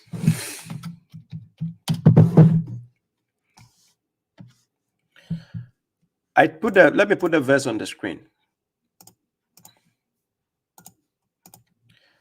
This is the verse on the screen. It was Ibrahim alayhi salam making a supplication. Exactly. Sorry, my bad is saying, but Ibrahim didn't had Bukhari. Yes, Ibrahim never had any Sunnah. There's no Sunnah. There's no Bukhari. Yes, Ibrahim, unfortunately. So that is why the sectarians, when we, the ones who happen to follow the Quran for guidance, when we say we follow the Millata Ibrahim, they hate us. They still don't know what to call us the followers of Millata Ibrahim. They will say the Quraniyun, the Quranists. This is what they tag us as. No problem. If you tag us Qurani, it's okay. We will take it. It's a nice name. So far as you don't tag us Adisiyun. Yes, Adisiyuns. So even Adisiyuns, the Quran is a hadith, but you know, they have taken that name, so we can leave that name for them. Adisiyuns. Okay. So Ibrahim was making a supplication. Then he says, Rabbana وبعث فيهم رسولا منهم يتلو عليهم آياتك ويعلمهم الكتاب والحكمة ويزكيهم. Then he says, إنك أنت العزيز الحكيم. So he says, our Lord, and raise among them a messenger, a Rasul, from them, among them, to recite your verses to them and teach them the Al-Kitab and the Al-Hikmah, and to purify them. Indeed, you are the Almighty, the Wise. Okay. Now, before I break down this verse from the Quran, I take you to Quran chapter 4, verse 113. In Quran chapter 4, verse 113, listen to what God told the Prophet. وَلَوْلَا فَضْلُ اللَّهِ عَلَيْكَ وَرَحْمَتُهُ لَهَمَّتْ طَائِفَةٌ مِّنْهُمْ أَنْ يُضِلُّوكَ وَمَا يُضِلُّونَ إِلَّا أَنفُسَهُمْ. Then he says, وَمَا يَضُرُّونَكَ مِنْ شَيْءٍ وَأَنزَلَ اللَّهُ عَلَيْكَ الْكِتَابَ عليك الكتاب والحكمة وعلمك ما لم تكن تعلم وكان فضل الله عليك عظيما. So God says, if not for the favor of God upon you, Muhammad, and his mercy, a faction among them will have intended to what? To mislead you. But they only mislead themselves, and they cannot harm you at all. Okay. For God has revealed to you the Al-Kitab and Al-Hikmah, and has taught you what you did not know. Okay. And the favor of God upon you has been great. Do you see? So God taught Muhammad what Muhammad knew not. When you read Quran chapter 96, where he says, Ikra bismi rabbika allazi khalaq. خلق الإنسان من علق اقرأ وربك الأكرم الذي علم بالقلم علم الإنسان ما لم يعلم. So he teaches the human being what he knew not. So now Muhammad never knew the Al-Kitab. He never knew Al-Hikmah. He never knew Al-Iman. Quran chapter 42 verse 52. ما كنت تدري ما الكتاب ولا الإيمان. So Muhammad never knew what Al-Kitab is, and he never knew what Al-Iman is. Oh, yes, Muhammad never knew all this. So now God has taught him. Now he is acquainted with it. He knows it, right? Okay. So now that he knows, the same way he has been taught, he has to also let somebody who has no idea of the book also know it. So this is why when God was talking in Quran chapter 62, verse 2, he says, Huwa allazi basa fil ummiyina, because he himself was ummi, and now God taught him. He himself, Rasulun ummi, he was ummi. He was never acquainted with Al-Kitab. If you want to know what ummi is, I take you to Quran chapter 2 verse 78 so that you understand what ummi is about, right? If you read Quran chapter 2 verse 78, it says وَمِنْهُمْ أُمِّيُّونَ لَا يَعْلَمُونَ الْكِتَابَ إِلَّا أَمَانِيَّ وَإِنْهُمْ إِلَّا يَظُنُّونَ. So God is talking about the children of Israel. But remember, children of Israel were given the Al-Kitab. Chapter 17 verse 2, God says, وَآتَيْنَا مُوسَى الْكِتَابَ وَجَعَلْنَا هُدًى لِبَنِي إِسْرَائِيلَ أَلَّا تَتَّخِذُوا مِن دُونِي وَكِيلًا. So Quran chapter 17 verse 2, God gave the children of Israel Al-Kitab to serve as a guidance. But now, how come among the children of Israel, God is now calling some people ummiyuna? Because when we say ummiyuna, it is somebody who is not aware, who is not aware, unlearned concerning a particular book. You understand? Is unlearned. He never learned that scripture, or he is not acquainted with that book. So among the children of Israel, if you want to understand the context, start from above, from verse 50, read up to 79. You understand it's talking about the children of Israel. So among the children of Israel, وَمِنْهُمْ, among them, ummiyuna la ya'lamuna al-kitab. So when we say ummiyun or ummiyin, they are people who are not acquainted with the al-kitab, the book of God. They don't know. So they are unlearned. Right? Okay. So God says among them are the unlearned who do not know the al-kitab. So ummiyun are people who don't know the al-kitab. So now since you don't know something and somebody wants you to know now, that is where you will use the word ta'alim to make you know something you don't know. You understand? So people are mistaking this concept when we say you allimuhum al-kitaba, meaning to teach them the book. So it means he's sitting them down and he's saying alif, baw, taw, thaw, hew. Okay, join bila rakat, join this. Ta'al, yalla, ijlis, al-qiyam. No. They are Arabians. They already they know Arabic. So it's not like he's just making the book of God known to them so that they will know it.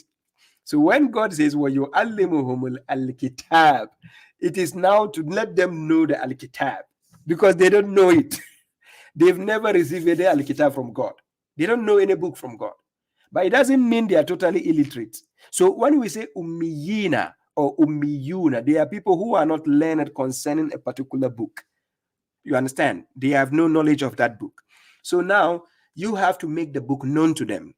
So now, hey, this book says this. So now they are getting to know, oh, this is in that book. This is in the book. So now, Quran chapter 34, verse 44. Now listen what God says. God says, وَمَا آتَيْنَاهُمْ. Listen, وَمَا آتَيْنَاهُمْ مِنْ كُتُبٍ يَدْرُسُونَهَا وَمَا أَرْسَلْنَا إِلَيْهِمْ قَبْلَكَ مِنْ نَذِيرٍ. So God was talking about the Arabs. God says, and we did not give them books. We did not give the Arabs any books which they could study. God never gave the Arabs any book of God. No. He never gave them. But it doesn't mean the Arabs were not knowledgeable in their own field. It doesn't mean they don't have books that they study differently from the religious books. They know. They have knowledge. They are poets. They write poetry and so on. But they didn't know the book of God. So that is why when Prophet Muhammad brought the book, they thought he was also another poet. They were calling him a poet. Do you understand? So God distinguished between poetry and revelation and told them, no, what Muhammad has is not poetry. Do you understand? Okay. So chapter 34, verse 44 says, and we did not give them books, any books which they could study. God never gave them books. And that is why God calls them ummiyina. So now let's go back to Quran chapter 62, verse 2, before we go to 129, to bring the clarity, right? So in Quran chapter 62, verse 2, huwa allazi basa fil ummiyina, because he himself was ummi. He never knew any book from God. So then he is going to other people who also don't know the book of God. So now if I know the book of God and I'm coming to let it be known to you, I can be called your teacher, because now I taught you that book, because you never know about that book. Do you understand me? But it doesn't mean you don't know English, in case I'm teaching you the book from English. You know the English language. So now if I bring it, I'm making it known to you. So in that sense, somebody can ask you, who taught you this book? Oh, you say babashuaib taught me. But it doesn't mean you are an illiterate. Do you understand me? Okay. So he coming to them, his people were not illiterates. No, they are not illiterates. No. But when God calls them ummiyina, it means they were unlearned concerning that book of God. So now what he has to do, huwa allazi basa fil ummiyina rasulan minhum, because he is one of them. Then he says, yatlu alayhim ayatihi, to recite his verses to them. Wa yuzakkihim, to purify them or vindicate them. Wa yu'allimuhum al-kitaba wal hikmah, because they didn't know the hikmah, they didn't know the al-kitab, so now he's making it known to them. That is what we call ta'alim. So it is not like he is now coming and say, hey, I'm teaching you how to write this. I'm teaching you how. No, please. No. Then God says, wa in kanu min qabli lafi dalalin mubin. So they were astray before, in a clear error. So now he has to now give them that knowledge. Now let's go back to the verse before. Chapter 2, verse 129. So it was Abraham who was making the supplication. If you read from above, you can start from 127. You can see it is talking about Ibrahim alayhi salam. That is where it says, wa is yarfa'u Ibrahim al-qawa'ida min al-bayt. Min al-bayt. So God says, and when Ibrahim raised the foundations of the house, right? So then he started making the supplication. Now then he said, our Lord, and make us submitters, Muslims, Muslimaini, to you, and of our descendants, a submitting nation. So Ibrahim himself was a Muslim. So if he is supplicating to God to raise a submitting nation in the 7th century, and now automatically you are thinking Islam started in the 7th century, then you are a bozu. You understand? Ibrahim was praying, he is a Muslim, and he is praying that God should raise a Muslim nation. And then you are thinking Islam started in the nation Abraham was praying for. Hello, what is wrong with your logic? So then he says, and show us our rights. So it is God who is to teach us our religion and show us every right we have to do in Islam. It is not somebody else, right? And forgive us. Indeed, you are the compassionate, the merciful. Then verse 129, our Lord, and raise among them, that is the Ummiyina, those who never had the book from God, those who never studied any book from God, those who never had any warner, those who never had any messenger. Quran chapter 36, when you read from verse 1 to verse 11, it says, لِتُنْزِرَ قَوْمًا مَا أُنْزِرَ آبَاؤُهُمْ فَهُمْ غَافِلُونَ, in order to warn a people whose fathers were not warned. You understand? So that is why the messenger was raised among them based on the supplication Ibrahim did. So this is in the contrast of chapter 62, verse 2. The messenger has to now make the book known to them because they never had any book. They never studied any book.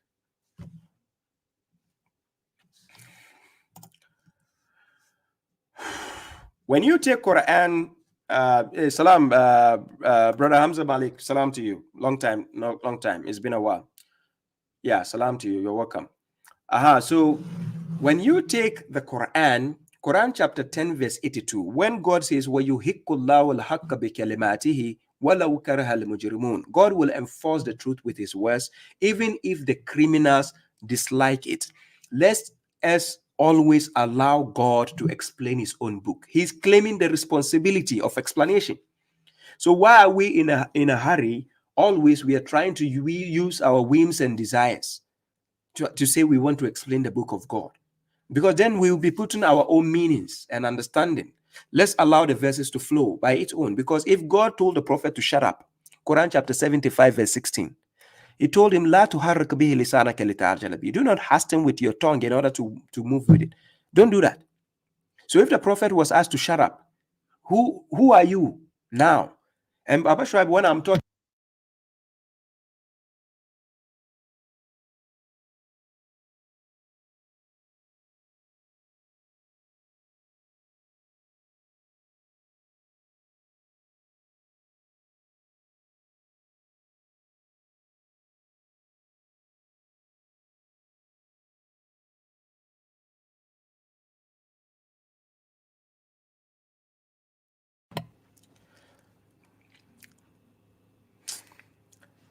that part is only those on TikTok heard it, unfortunately.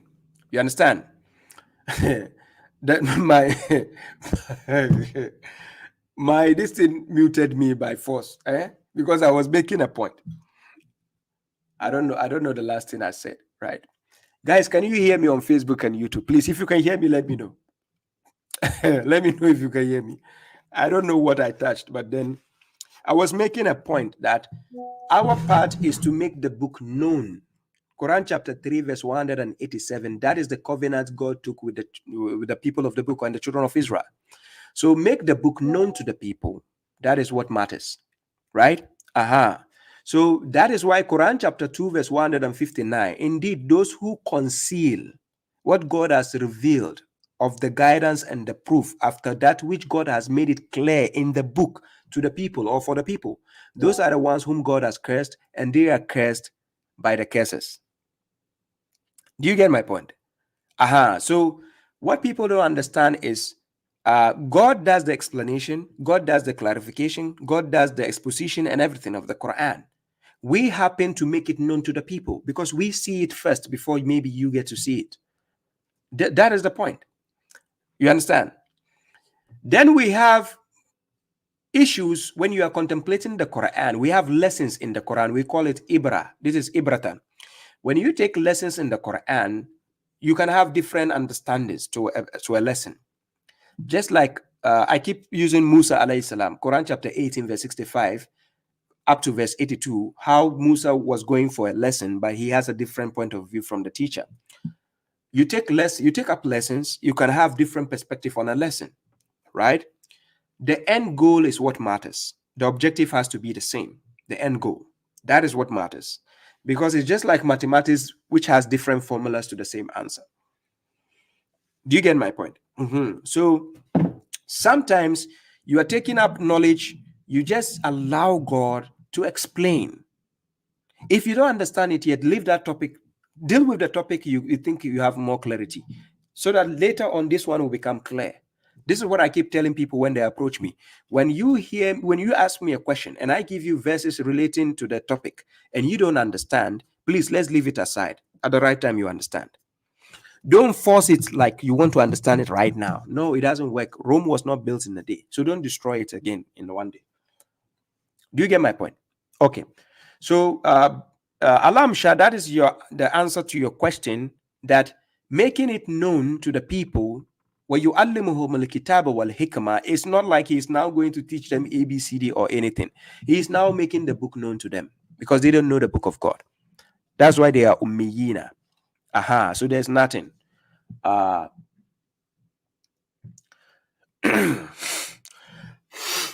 Okay. So my phone number is on the page. Please, I've opened the phone lines for over 40 minutes ago, right? Kindly call. Let me see the questions I'm missing. Somebody says, can you explain chapter 70 verse 30? Some guy says it condones sex with slaves. No, there is nothing like sex with slaves in the Quran. Please. Chapter 70 verse 30 is not talking about sex with slaves, but let's check. Chapter 70 verse 30. When you have to start with the context so that you understand the subject matter, right? It says, let's start from 29. It says, Allah, the concept of Allahumma, I already have a video. Somebody's asking if I can explain the concept of Allahumma. I have a video, and that video was a rebuttal against Dr. Hani, right? And I think later on, Dr. Hani saw the video, he became emotional. Instead of contacting me, he became emotional, right? I'm yet to see somebody confront Dr. Hani face to face, right? If you have a view which is challenging for the people, the best thing is to make yourself available to have a discussion. Yes, when people are, talking about your video, fine, you can talk about it. But if you want to make yourself available, Dr. Hani, kindly give the privilege. If you give your phone number, babashuaib, I can call you. We can have a discussion respectfully, right? Yes. You just made a point, and I came to make it a point on what you said. That's all I did. But I think you took it personal, right? Chapter 70 verse 29, and says, they are those who guard their private parts. Verse 30, except for their spouses or those their right hands possess, then indeed they are not to be blamed. I have a video concerning those the right hand possess. It means those you legally possess. It's not by being a slave. You can legally have somebody with you. It doesn't necessarily mean that person is a slave. So if you watch that video, those the right hands possess, is just a literal statement, but it has a meaning behind it, right? And I keep saying, the Quran, even Quran chapter 3 verse 7 gives you that awareness. It is not everything that you take in the Quran that has to be literally understood, right? Do you get my point? Some things can be understood non-literally. You can understand certain concepts in the Quran in a non-literal fashion. And I'm giving you the example. If you take Quran chapter 14 verse 1, God was telling the prophet, it is this book, he has to use the book to bring the people out of the darknesses into the light. So ladies and gentlemen, I ask you a question. So let's say I have a book. If I have a book in my hands, tell me, and I switch off this light, how can the book actually give you light out of the darkness? It doesn't. There's no torchlight. There's no, light bulb inside here. But it's metaphorically, it's telling you, right, that this book will give you light in the head. It takes you out of ignorance and brings you light. So in that verse, you have to understand it away from the literal sense so that it can make sense. And that is why Quran is most befitting for contemplation. If it is just a minor, like an ordinary book, then we don't need to do any contemplation. You just need to read and it's clear. Some verses doesn't need contemplation. You just read and it's clear. But some verses need to be looked at different angles, right? So this is why what I'm saying, that when people take verses and some verses they understand it non-literally, you don't blame them. There's no problem with that. God happens to give them the foresight you don't have. If you don't agree, then wait till it's right for you to understand. Then you can agree with them. If you don't agree, fine, that's up to you. But nobody's forcing you to agree with anybody. Quran chapter 18, verse 29, it says, the truth is from your Lord. Whoever wills, let him believe. Whoever wills, let him disbelieve. So if somebody happened to believe this is the understanding to a particular verse, what is your problem? You don't agree with them, that's up to you. But to say they are lying, that then you have a problem, right? Okay, let's go. So I've pinned some questions. Thank you, Babasi. I've pinned some questions. Let me see what I'm missing. And thank you very much, Brother Khalil. I think you sent a message. I didn't check the message. You said what? It said, doesn't the Quran state for us not to follow the majority? Yes, it does. Quran chapter 6, verse 116. It says, وَإِن تُطِعُوا أَكْثَرَ مَنْ فِي الْأَرْضِ يُضِلُّوكَ عَنْ سَبِيلِ اللَّهِ إِن يَتَّبِعُونَ إِلَّا ظَنًّا وَإِنْ هُمْ إِلَّا يَخْرُصُونَ. Right? So you don't have to follow the majority. Salam, Sister Sophia. So then he says, so what limit is there concerning those aspects of the majority? The majority has a problem. When it comes to the religious aspect, your faith concerning God, following the majority is a dangerous game, right? As a matter of fact, whenever the Quran mentions majority in the Quran, it's always dangerous. There's nothing good to be told. Yes, so when it comes to the aspect of God, following the majority is a dangerous game to do. You have to put your head to the ground and reflect. You understand? You have to ask the necessary questions. Don't follow things blindly. As Quran says in Quran chapter 17, verse 36, right? So that is what it entails.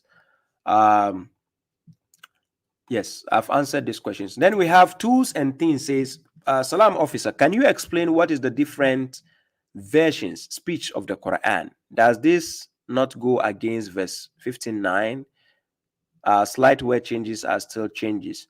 I've explained this, I think, in my last lecture concerning Muhammad hijab.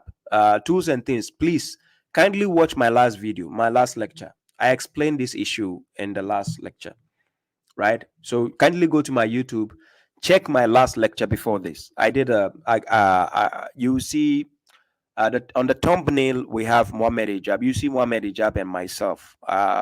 Yeah, the title, I think the title is about correctional officer, something Muhammad hijab. So kindly check. The answer is there.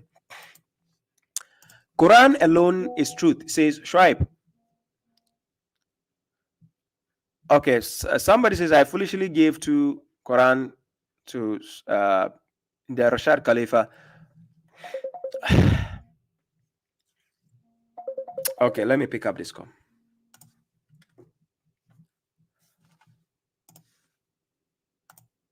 Yes, Salam. Hello. I pick up your call, but I think the call is not connected. There's something wrong. Can you hear me? Okay.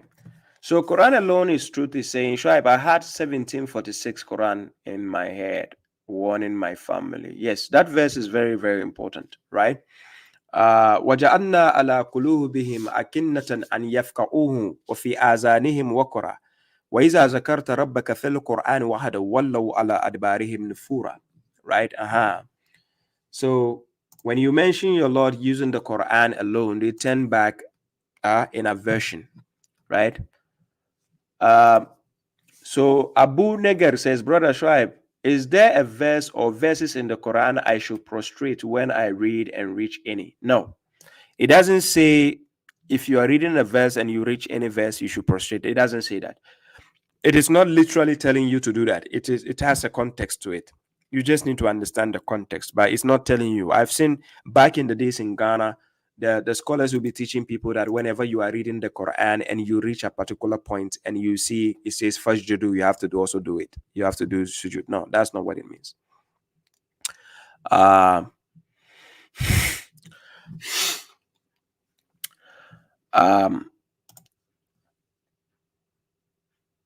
Yes, you have to marry them. According to Quran chapter 4, verse 23, 24, 25, go and read it. Those your right hand possess, you have to marry them by the permission of their family. So they are not slaves. No. If you have a slave, you don't need permission of anybody. You just use.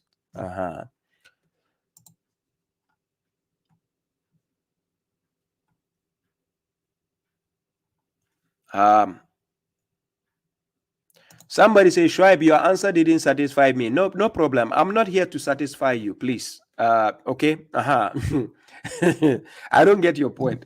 I'm not here to satisfy you. I give the answer. You like it, fine. You don't like it, no problem. But to satisfy you, what do you mean? How do you want me to satisfy?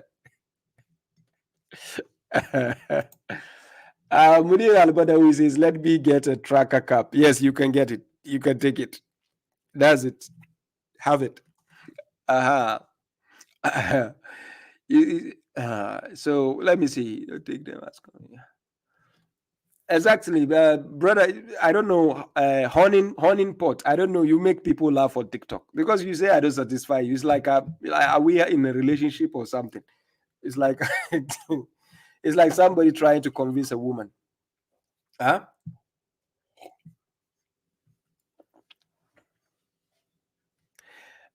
Sorry, it doesn't say. If you can call Honing pot, if you want to call so that you can bring clarity, so that I can put you right, so that I can satisfy you in that. So please call the line. Call. That will help.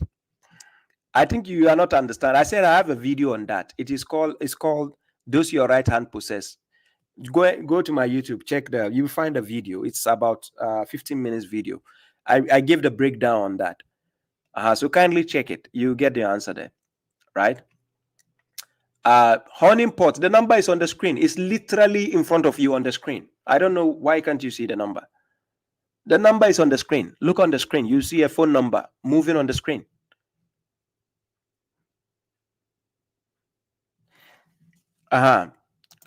So Joe Block says, Brother Shaib, can you elaborate on the full meaning of Al-Kitab using the Quran? If you want to know the usage of Al-Kitab, the difference between Al-Kitab and Al-Quran, kindly read Quran chapter 10, verse 37. And read Quran chapter 6, verse 114. And then read Quran chapter 2, verse 213. You get to understand the usage of Al-Kitab. When we say Al-Kitab, it is something you use for judgment, right? So the Quran does the tafsil of the Al-Kitab. So the Quran, you find it inside the Al-Kitab. So Al-Kitab is a package which contains the Al-Quran, Al-Furqan, Al-Huda, Al-Haq, Al-Zikr, and so on. So the Al-Kitab contains all this inside. So that is why, for example, Quran chapter 3, verse 48, God taught Isa the Al-Kitab first and taught him the what? The Torah, the Injil, and the Al-Hikmah. Because you find all of this in the Al-Kitab. Do you get my point? So when we say Al-Kitab, it is a book you use for judgment. That is Al-Kitab. Sister Anna says, Salam Baba. I read an article that said that houris mentioned in the Quran are grapes. Is there any Quranic validity to that? No, there is not. Let me pick up this call. Assalamu alaikum. Wa alaikum assalam. Your name and where you're calling from? My name is Furkan. I'm from Netherlands. Your name is Furkan from Netherlands. How may I help you, Furkan? I was the honing pot guy. My English isn't that good, so what I meant by satisfy is that I didn't understand it quite right. Okay, no problem. Let's go. Tell me what you don't know. So let's just say it doesn't mean slave. Like, I'm not the expert on the words. I didn't research it. Let's say it means women in your care, let's say. But the verse still says, like, except from their wives or those their right hands possess. So you can have intercourse with those your right hand possess, whatever it means. So it's not your wife. It's not your wife? Yeah. Is that wait, is that what you think? It's not your wife? Yeah. Okay, do you know the word used in the Arabic language there? No, I don't know Arabic. Okay, it's used the word illa ala azwajihim. That is like your partner, your spouse, your partner. Yes. Yes. So then it says, because the verse is not only limited to men, it can go both ways. Then it says, or those their right hand possess, because the process in which you go by the right hand possess is different from like a chaste woman. When you are going for a chaste woman as your wife, the process is slightly different from when you are going for those your right hand possess, because normally they are young women. When we say the ma malakat aymani, they are young women. So let me give you an example. I'm going to put it on the screen. Quran chapter 4, so that you understand better, right? So you stay with me on the page. I'm going to show you something. So I'm going to share it on the screen. If you're watching on the screen, just kindly watch. A sister asked me a question, but I'll come back to that. Let me highlight that. I'll come back to your question, Sister Hannah. So let me drop this and share the screen. Okay. Are you watching the screen? I'm calling on my phone, so I can't watch. Okay. Okay, no problem. You can write this verse down. Quran chapter 4, verse 25. Yes, I have it in front of me. Okay. Now, and it says, whoever among you cannot afford to marry chaste believing women. Now, God is going to give you the categorization of these two groups, right? So, whoever among you cannot afford to marry chaste believing women, then from those your right hands possess among your young believing women. Can you see the two categorization God did here? Yes. Okay. So you can marry a chaste believing woman because the process is a bit different from when you are marrying a young believing woman. And when we say a young believing woman, doesn't mean a 6-year-old girl. We are talking about a young woman. So let's say in our modern world, we can take from 18, 19, 20 above, right? So young believing women, then it says, God is aware of your faith. You are of each other. So marry them by the permission of their family, and give them their fees in the service of chaste women, not as fornicators, nor to be taken as secret lovers. And when they are married, then if they commit adultery, then upon them is half of the punishment, which is upon a chaste woman. So it means a chaste matured woman, her position is different from this young believing woman who is those your right hand possess.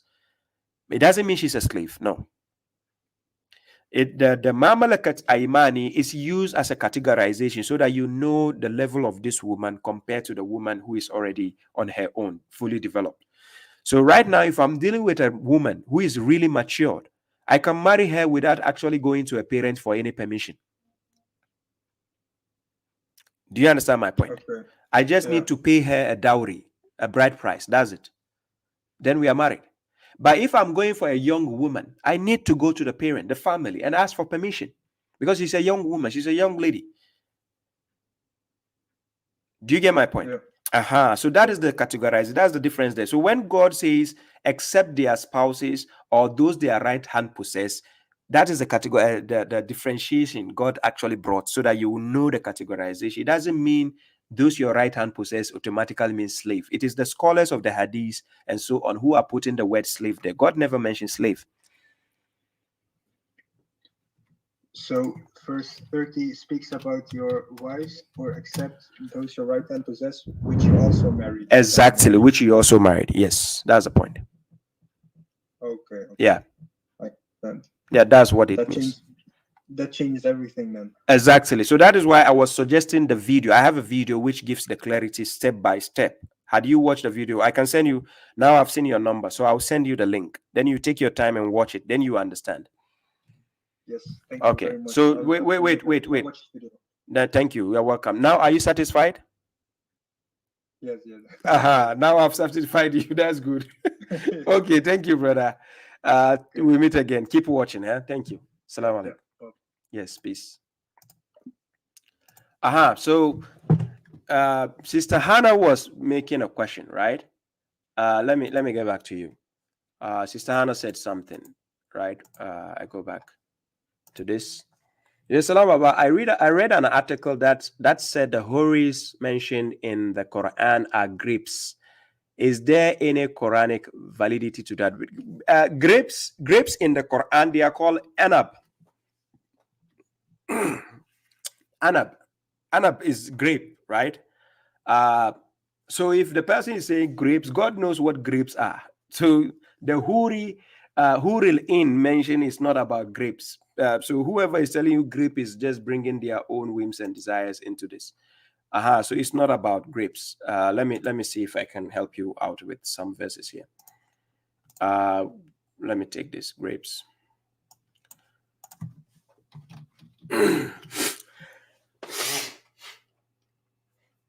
Okay.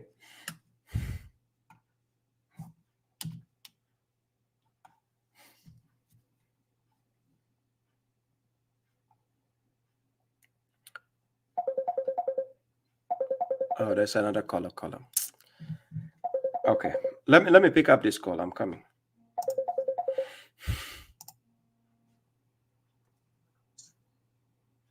Okay. Let me pick up this call. I'm coming. Yeah, brother. Salam to you, brother. Peace. Your name and where you're calling from. Salam, brother. My name is Hassan. I'm from England. Nice to meet you, Hassan, from England. How may I help you? Beautiful, brother. Someone was asking about the Al-Kitab on the chat over here. Yeah. And you, I think he said you said it's the judgment. I said we use it for judgment. Oh, can you explain further, please, brother? Okay.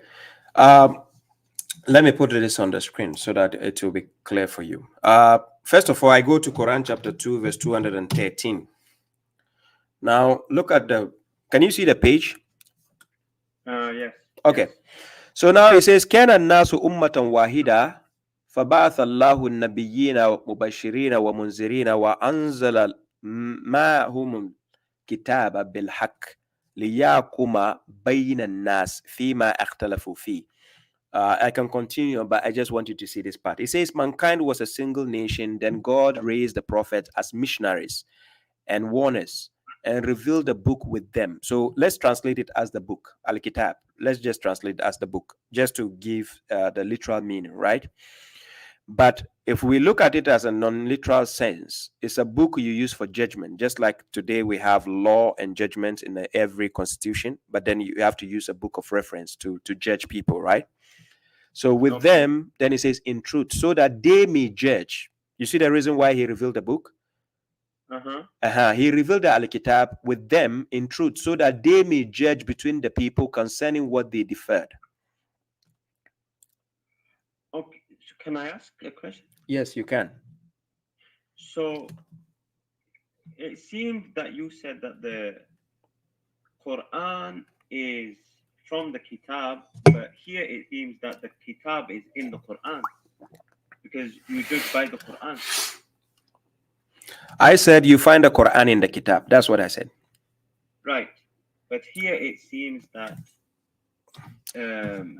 don't use this verse to speak. Can you prove a point with the verse?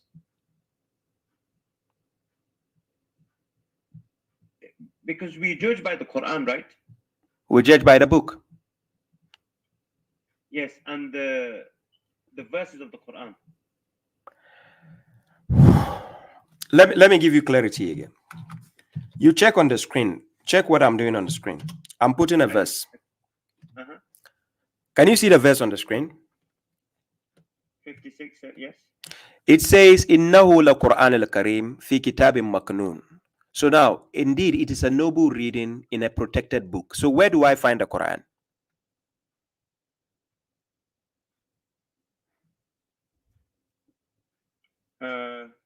With us. The Quran is with us. We have it. Yes, I mean, where do I find it? According to the verses I'm reading, where's the Quran? Oh, it says in a protected book. Quran. Yes, it's in the book, right? So I'm going to give you an analogy, right? So let's say I have a glass. It's just a glass. If I put water in the glass, what does it become? A glass of water. So it becomes a subject. It becomes the glass. It contains something, right? Like it takes the shape, you mean? Okay, yeah. The water. Are you getting the point? It becomes the water because it has a subject matter, right? Sorry, ask again. I didn't understand. Okay, I say if I have an empty glass, it's just a glass. Yes. Okay. If it becomes a subject matter, let's say I put a water inside, it's now going to become a subject matter. So it has a content inside. So what does it become? A glass of water. It becomes the glass. It's a subject. I'm giving you the hint. It's a subject matter. So it becomes the glass.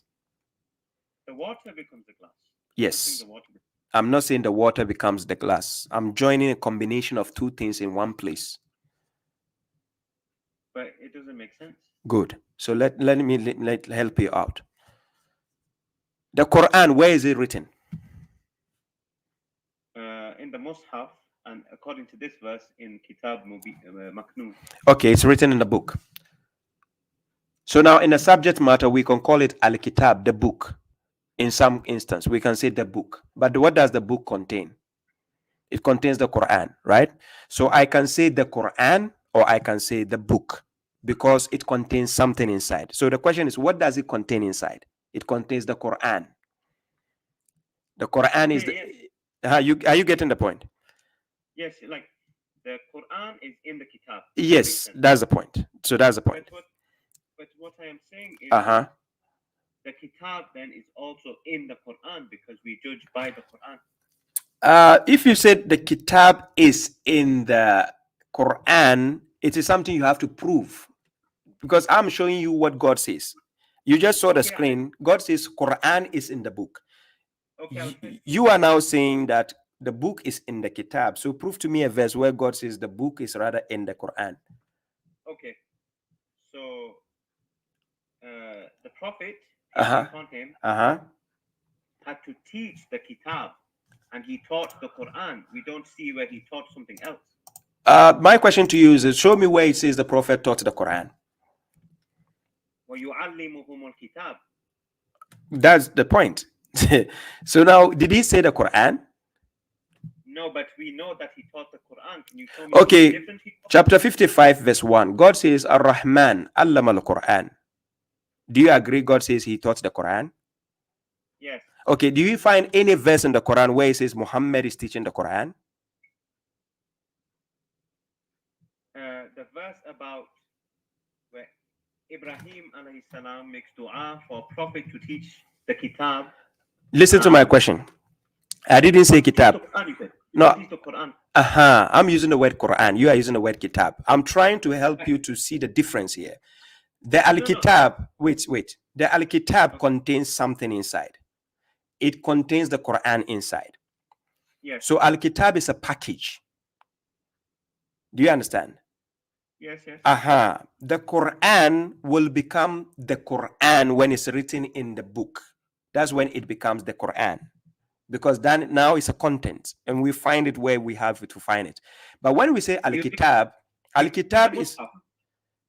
No problem. You can say Mushaf because when we say Mushaf, it means pages. It's fasting together. By Mushaf, you mean something different from Al-Kitab, right? You are now saying Mushaf because Quran chapter 98 verse 2, it says Rasulun min Allah yatlu suhufan mutahhara. So when we say suhuf and when we say Mushaf, it is a place where you are fasting pages together and then you have it as a copy. Mushaf, that's it. That's what it means by Mushaf. This is made by humans, right? Humans make the pages. Yeah, the pages, of course, humans have to write it down. Right, but this is different from Al-Kitab, right? I'm just showing you when God gives the prophets Al-Kitab, the main objective of Al-Kitab when it's written down is for use as a judgment, for judgment. Because I cannot judge you without having a reference point where we can refer to. Does it make sense to you? Yes, but do you agree with me that the prophet, okay, Allah taught the Quran, but through the prophets, right? Not directly to us. Look, I'm making the point simply. When you are interchanging the word Quran and Al-Kitab, you can be confusing issue because we have to base on the discussion on the context. So let me show you an example. I have a video I did on this to give the breakdown, right? So people can understand the difference between Al-Kitab and Al-Quran. But check the screen. Do you see the screen? Yes. Now, when you say Tasin, it says Tilka ayatul Quran wa kitabi mubin. Yes. Now, do you see what God did in this verse? But here is not al-kitab, it's the indefinite. It's not going to tell you al-kitab yet, because it's telling you what the kitab contains. That is when it can become a subject, and that's where somewhere it causes al-kitab. But I'm just showing you the point. I told you the Quran, it has been written in the book, it becomes the Al-Quran. Just before we continue, is there a difference between al-kitab and kitabun? Yes, there's a difference between kitab, which is not definite, and then there's a difference between the definite one. Yes. I mean the thing it is referring to, not in grammar. So is al-kitab referring to something and kitabun referring to something different? Yes. When you say kitabun, you are not being specific. Al-kitab, you are being specific about what God gives the prophets. Every prophet that God sent with that, he gave them the al-kitab and the nubuwah, so that they can use the al-kitab as a reference point for judgment. So that's why I first showed you chapter 2, verse 213. Did you pay attention to the verse? Yes, but kitabun here, kitabin mubin, is not the thing that is for judgment, because this is different now. Oh my God. Brother, in this verse, we are not talking about judgment. We are not talking about anything. I'm just showing you how the Quran classifies itself. You see, it mentioned book and it mentioned Al-Quran. But you find they come as a package together. You find one in the other. If you tell me you find Al-Kitab in the Quran, you are going to confuse the point. That's why I'm trying to put it in the other side. Then you can understand how God put it. I'm not going to use my opinion to speak to you. So here we are not talking about judgment here. I'm just showing an example. That's why I gave you to this verse. But it's not about opinion, brother. It's about logic, because the Al-Kitab, if the Prophet taught Al-Kitab, and we know he taught the Quran, then the Al-Kitab has to be in the Quran. Okay, you say he taught Al-Quran. Which verse does it say he taught Al-Quran? This thing that you have on the screen, is this Quran? No, I'm asking you, where does it say? If it doesn't say, tell me it doesn't say. Simple. It's a simple question. Where does it say he taught Al-Quran? We have Al-Quran. The thing we have Al-Quran. I'm not asking you what you have. I say, where does it say that he taught you Al-Quran? Simple. Where? If it doesn't say, it means it's not true. Oh my God. I'm asking you a question. It's not about true or false. I said, where does it say? Do you know or not? I don't think there is. I don't know, but I don't think. Yeah, so I'm saying the Al-Kitab that the Prophet has to teach is a package. It includes the Al-Quran. He taught Al-Kitab, but Quran is inside the Al-Kitab. That's why I gave you a verse to show you that, because I said, if you have something and you put something inside as a subject matter, it becomes a content. So then it becomes a subject matter. So I gave you chapter 56, verse 77. Huh? Clear. It's like imagine he has a box, and the box is Al-Kitab, and inside the box is a present, and the present is Al-Quran. And you're seeing the Prophet is giving the whole box that has the Kitab and Quran. Exactly. He's giving the whole box. Yes. That's what I said. Okay, but what we have now in our hands, is this Quran or Kitab? Because I think everyone calls it Quran. Wait, but it's Al-Kitab because it's a written book. It's a book we are holding for judgment, because we can pass a reference point to it. It's a judgment book.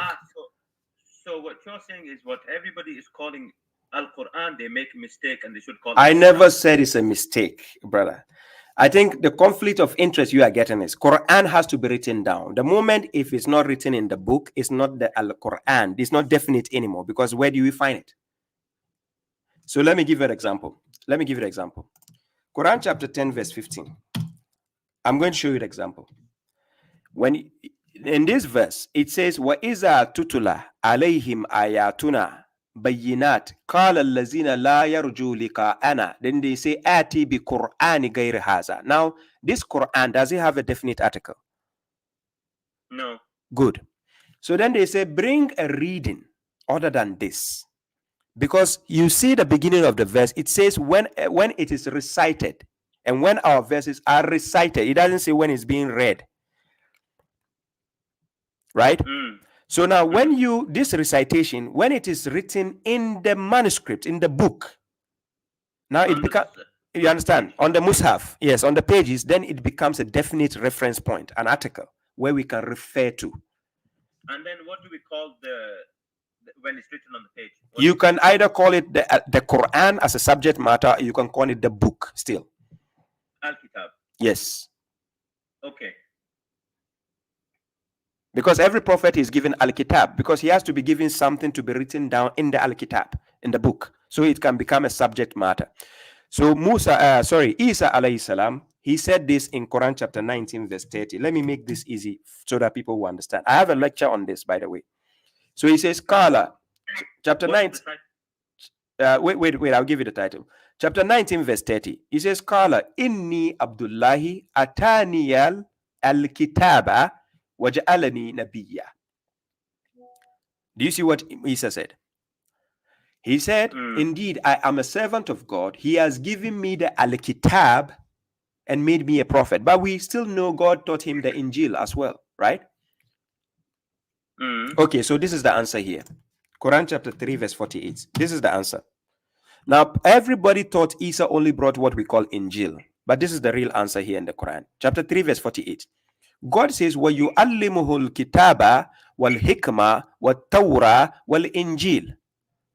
And he, God, will teach him the Al-Kitab, the Hikmah, the Torah, and the Injil.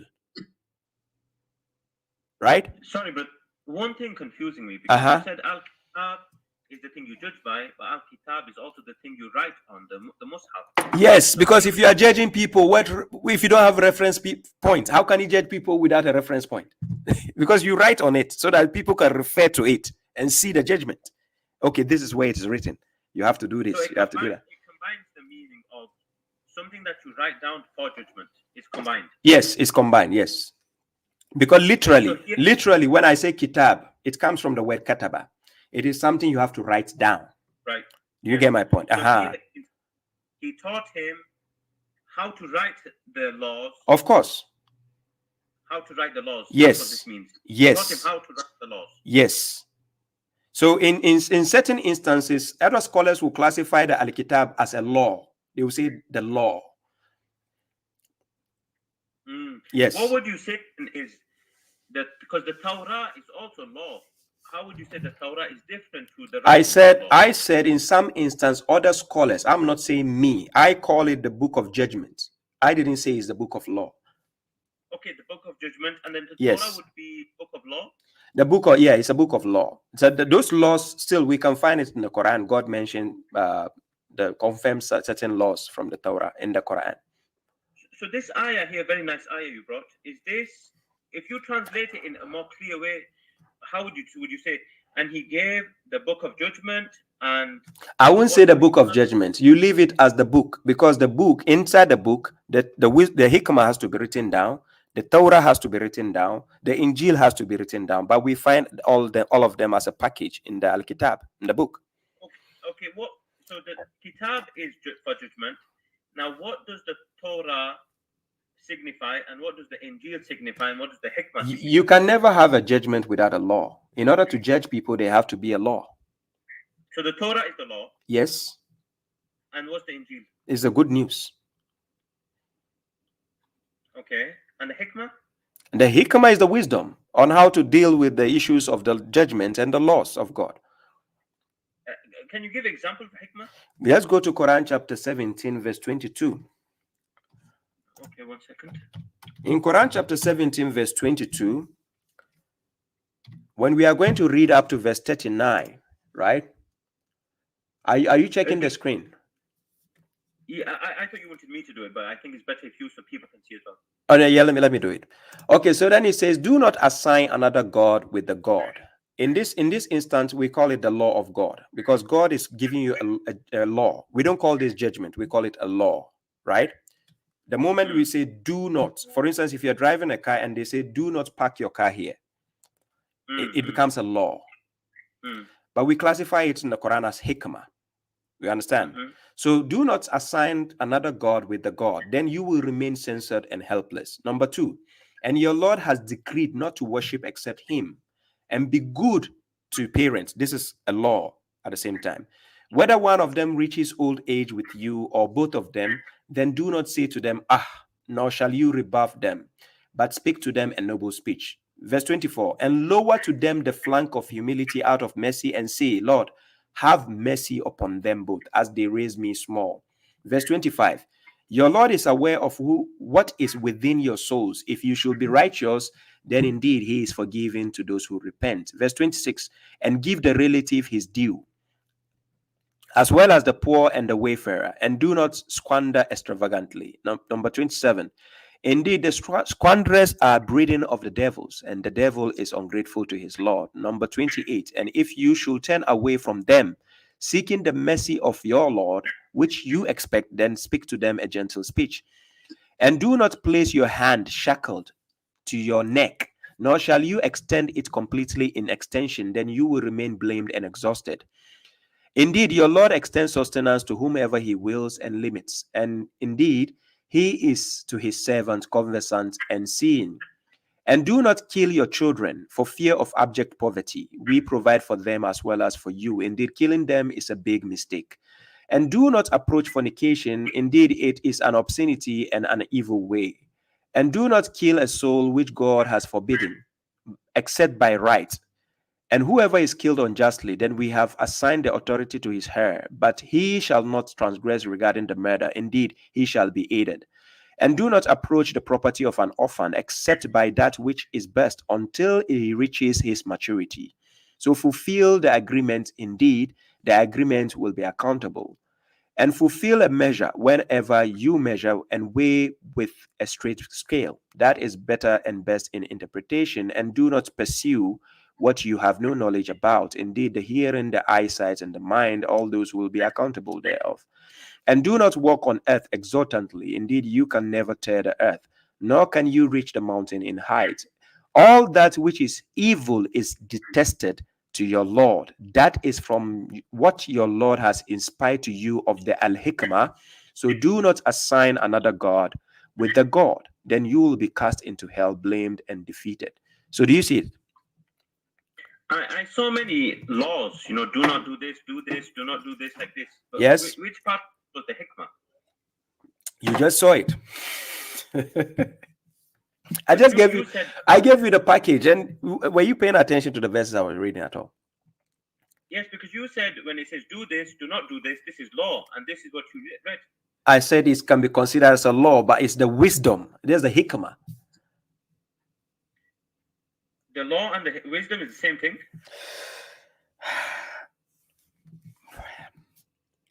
Brother. Can you give one example, one simple, short example where the law and the wisdom is separate?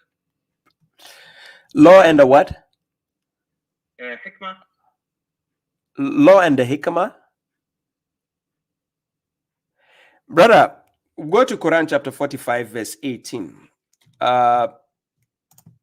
In Quran chapter 45, verse 18, God says, ثُمَّ جَعَلْنَاكَ عَلَى شَرِيعَةٍ مِنَ الْأَمْرِ فَاتَّبِعَهَا. Then he says, وَلَا تَتَّبِعْ أَهْوَاءَ الَّذِينَ لَا يَعْلَمُونَ. He says, then we appointed you with the laws, or upon the laws. We can say laws of the matter. Now, the word for law in Arabic is sharia. Are you with me? Mm-hmm. This is sharia, a law, right? The sharia is a synonym for Torah. What? Sharia is synonym for Torah. Well, yes, you can use it in that sense, yes. So you understand. So now we are talking about the law in terms of, for instance, God gives you a sharia, a law, and whenever there's a sharia, there have to be a hukum. There have to be a judgment for it, right? So what God did with the book is, in the book is a package. He gave you everything in the Al-Kitab. So in the Al-Kitab, we can find even the judgment in the Quran. Quran chapter 13, verse 37. We find the judgment there, right? Now, this Sharia, it is a combination of what the hikmah expands for you. Like it's actually displays it present for you. So when we say the hikmah, you were seeing the verses I was reading. It is not only about do not, do not. There are places where God is also saying something different, not about do not. He says, be good to your parents. If I say be good to be a parent, it doesn't mean do not be good to your parents. Do you see? But it's a law. Be good. This is to do something. Yeah, but he didn't say do not. He's not only saying do not, do not. That's what I wanted to understand. I didn't say do not, do not. So to do something good is also part of the hikmah. You understand? It's not law. Yes. If I give you a command, drive on the left side, drive on the right side. This is not do not. This is do. This is law. Yes. But then we are talking about how the hikmah is utilized in the Quran. So I was quoting the verse to show you the utilization of al-hikmah. So I don't know where you are trying to take the conversation again to. I'm just trying. I have no agenda. I'm trying to learn. I'm trying to understand what is the distinction between al-kitab and hikmah. What is the there is a distinction on how they are utilized, right? I have a video on it. Before I give you the link to the video, let me give you this example so that you understand one thing. Let me show you something. Now, the Torah, even though it contains laws, it's not only limited to law. You can use the Torah for judgment at the same time, right? Now, for instance, Quran chapter 5 verse 44, it says, indeed, we send down the Torah wherein is guidance and light. The prophet who submitted judged by it for those who were Jewish. So if something is only about laws, we don't use laws for judgment.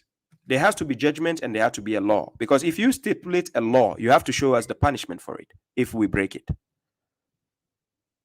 If you have law and you don't have judgment, then the law cannot stand. Because if you say nobody should park the car here, okay, what if I park there? What happens? You have to give me the judgment. Yes, there needs to be judgment. Exactly. So Torah is combination of laws and judgment. It is not only about a law. You get my point. But people just want one word to translate. That's why they keep saying law, law, law. But Torah is not only limited to a law. There's judgment at the same time inside. Right? But it's just people giving it the name law. So that's why I took you Quran chapter 45 verse 18 to show you Sharia. When we say Sharia, it's talking about law itself. Not judgment. Not law. Exactly. Not judgment. Just law. Sharia. Law. But Torah is law and judgment. Exactly. Torah is a combination. And Injil is news of Jannah or what? Not it give the glad tidings Isa brought to the Bani Israel, because a lot of things that they have shackles around them that Isa has to come and bring clarity to the point what God gave him the Injil to present to his people. Do you understand? So the Injil he brought is a broader topic, but if we have to go through this discussion, then I'll be doing a full program with you. Okay.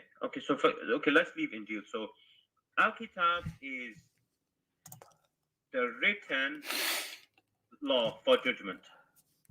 Yes. And Torah is judgment and law. Mm-hmm. And Hikmah is judgment? No, you would not put it as judgment. There's a difference between hukmah and hikmah. So hikmah is the how to implement the knowledge and the experience, guidance, laws, everything you find in the Quran, how to implement them. That is what the hikmah is about. Because the implementation of the law. Yes, not only law, not only limited to law. When I read the verses, it's not only about law we were reading. It's about. Isn't the implementation of law a synonym for judgment? Judgment means implementation of law. Yes, it takes a wise person. It takes a wisdom to pass on judgment. So wisdom and judgment they go together. But even though they are not the same, but yes, they can be utilized in certain states. So you said that the Al-Kitab is the written law for judgment. You said this. Then you said that the Torah is judgment, is law and judgment. Now you said the Hikmah is the implementation of the law. You say I said what is what? Hikmah is what? The implementation of the law. Yeah, hikmah, you have to experience it. When God says do not do this, it means don't do this. If he says do this, you have to do it. That's the hikmah. You So you're saying implement the it. hikmah, so you're saying the hikmah is following the law? Yes, you implement it. When I was using the words, I don't think you are following. Are you following? But I did follow, but it seems to not make sense, because if the prophet is teaching, do this. It's not the prophet teaching, it's God teaching. No, وَيُعَلِّمُهُمُ الْكِتَابِ. This referring to the prophet. But the verses I'm reading is not prophet teaching, it's the God teaching you what to do. Yes, but the verse to do with Al-Kitab and Al-Hikmah, and even with the Torah and the Injil, this all to Isa, this to another prophet. What? There's the verse that Ibrahim makes, alayhi salam, makes dua, that the last prophet teaches the Al-Kitab and the Hikmah, right? Yeah, to teach his people. Yeah.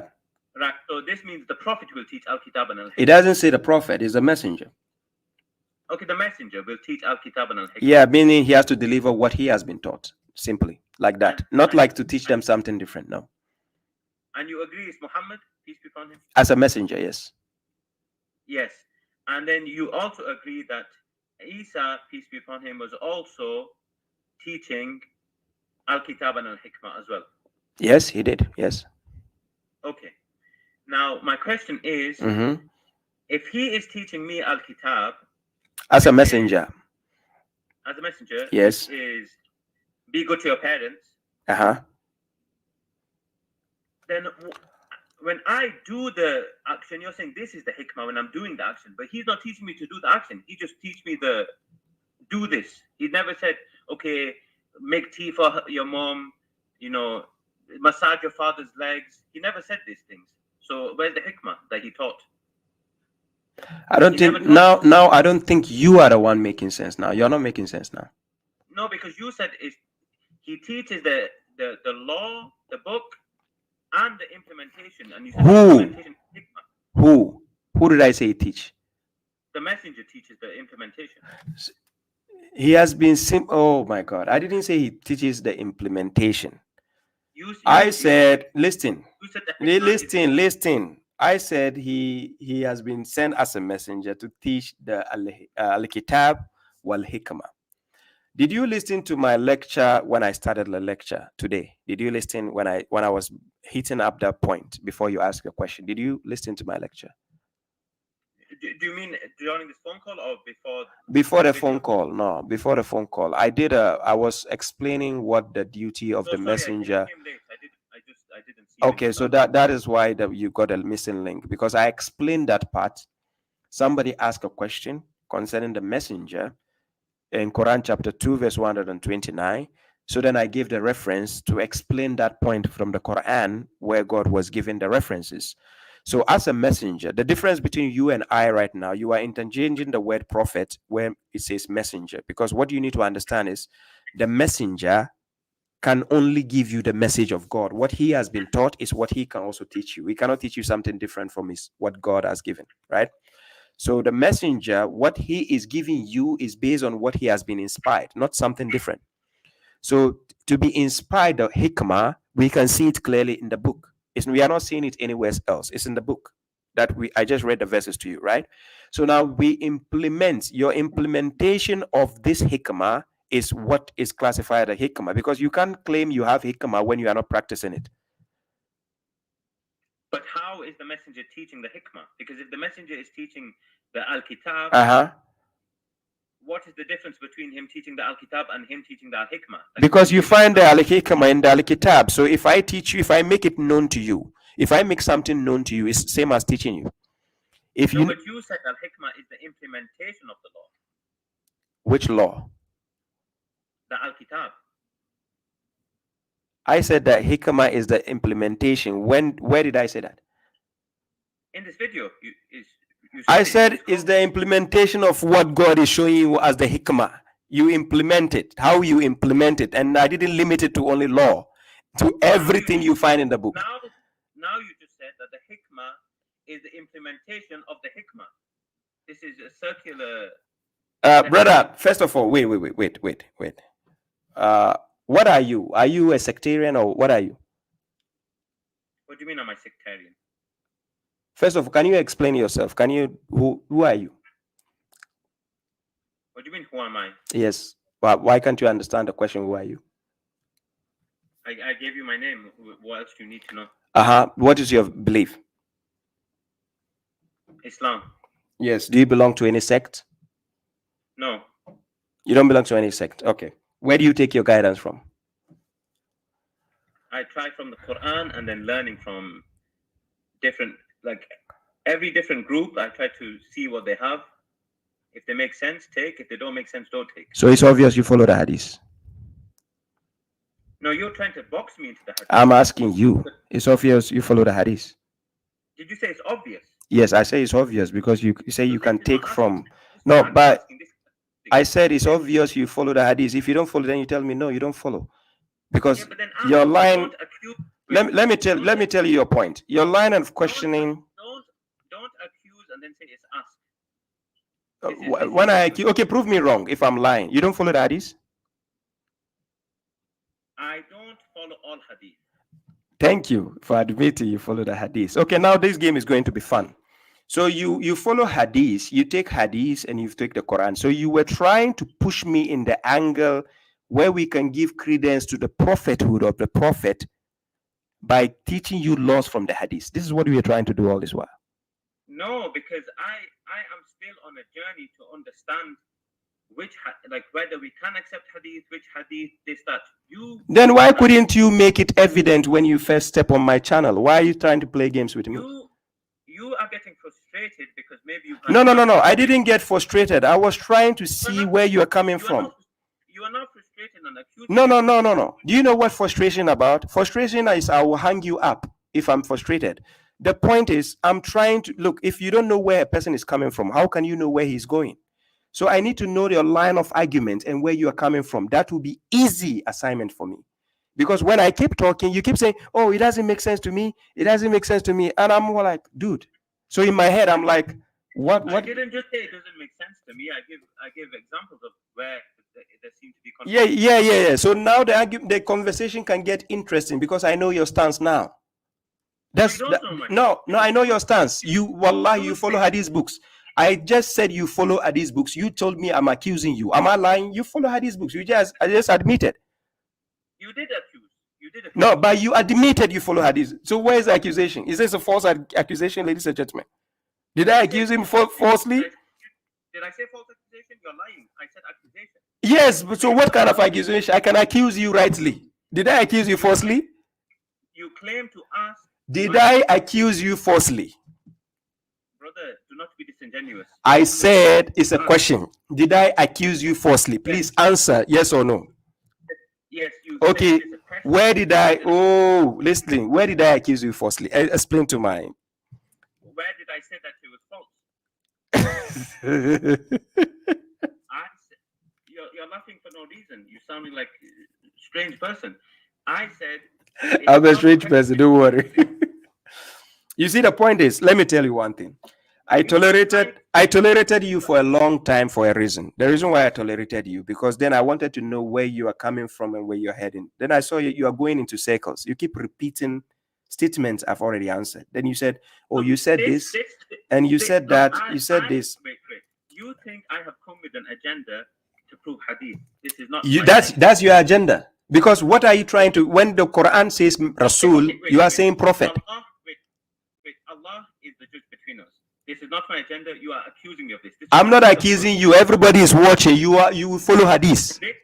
This will be settled. Do you follow? No problem. You think I'm scared of? No. Hey, brother.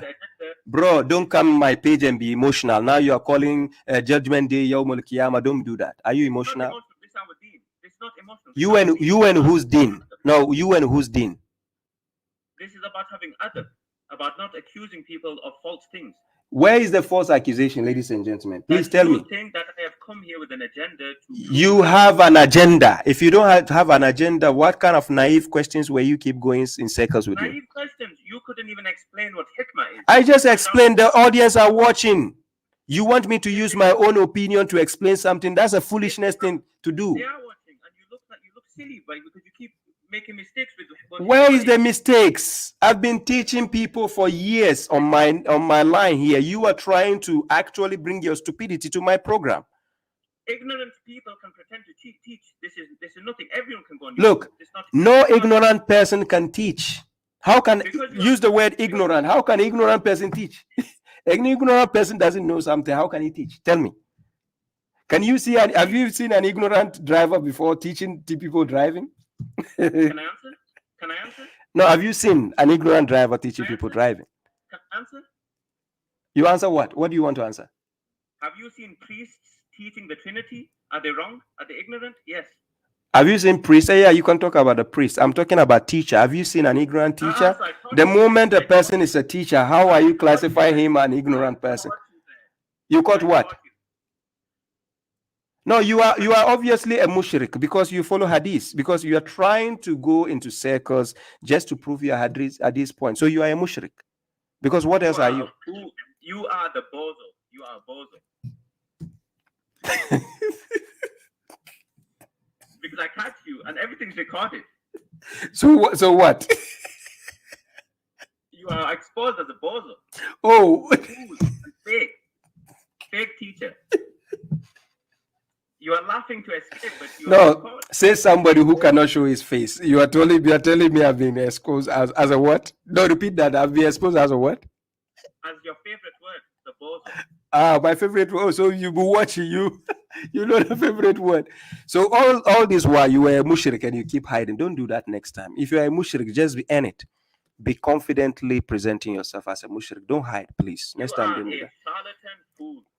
Oh, now you are insulting me. I just call you a mushrik because you are a mushrik, but you are now using abusive words. Oh, mushrik, don't do that. Please, next time, don't do that. You should stop confusing the people. But mushrik, don't. No, sorry. Mushrik, listen to me. You are a rational fool. No, rational fool. He says I'm a rational fool.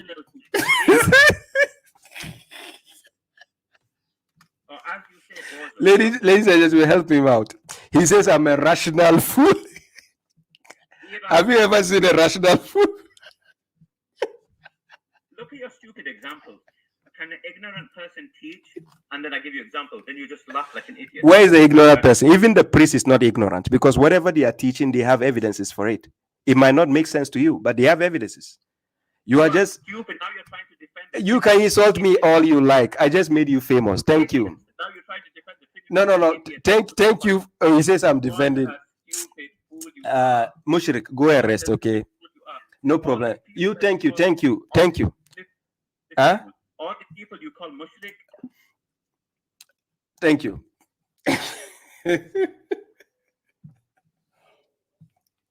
So all this while, I had a mushrik caller on my line, and he's just going into circles, saying, "No, you're saying this. It doesn't make sense." Aha. So I was like, "Hey, wait a minute, my guy. Who are you? What are you?" You see, he just revealed his colors all of a sudden. That this is what they do, because they know when they present themselves and their arguments, I will just crush them. So what they do now is to hide their identity always. This is their only way out, to just because they think when they ask questions, I don't have the answers to it. So they will keep going into circles. He goes here, he goes here, he goes here, he goes here. He says, "But you said this, you said that." Well, who told you I don't know what I'm talking about? You think I'm just like your scholars? There was somebody calling. I needed to end the program, but somebody calling. Let me see if I can pick the last caller, then I end. Yes, Muslima, I saw your message. Yeah. He has an hidden agenda. I just caught him. I know what he was trying to hide. Let me pick my last caller, then I go to TikTok. Yes, hello. Hello.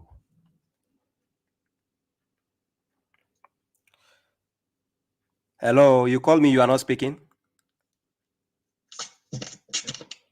So I'm here with Sharon, right? And what pushed you? What pushed you? I know this video.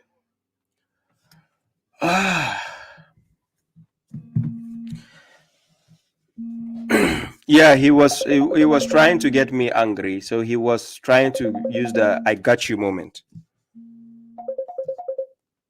So he was trying his best, going into circles all this while.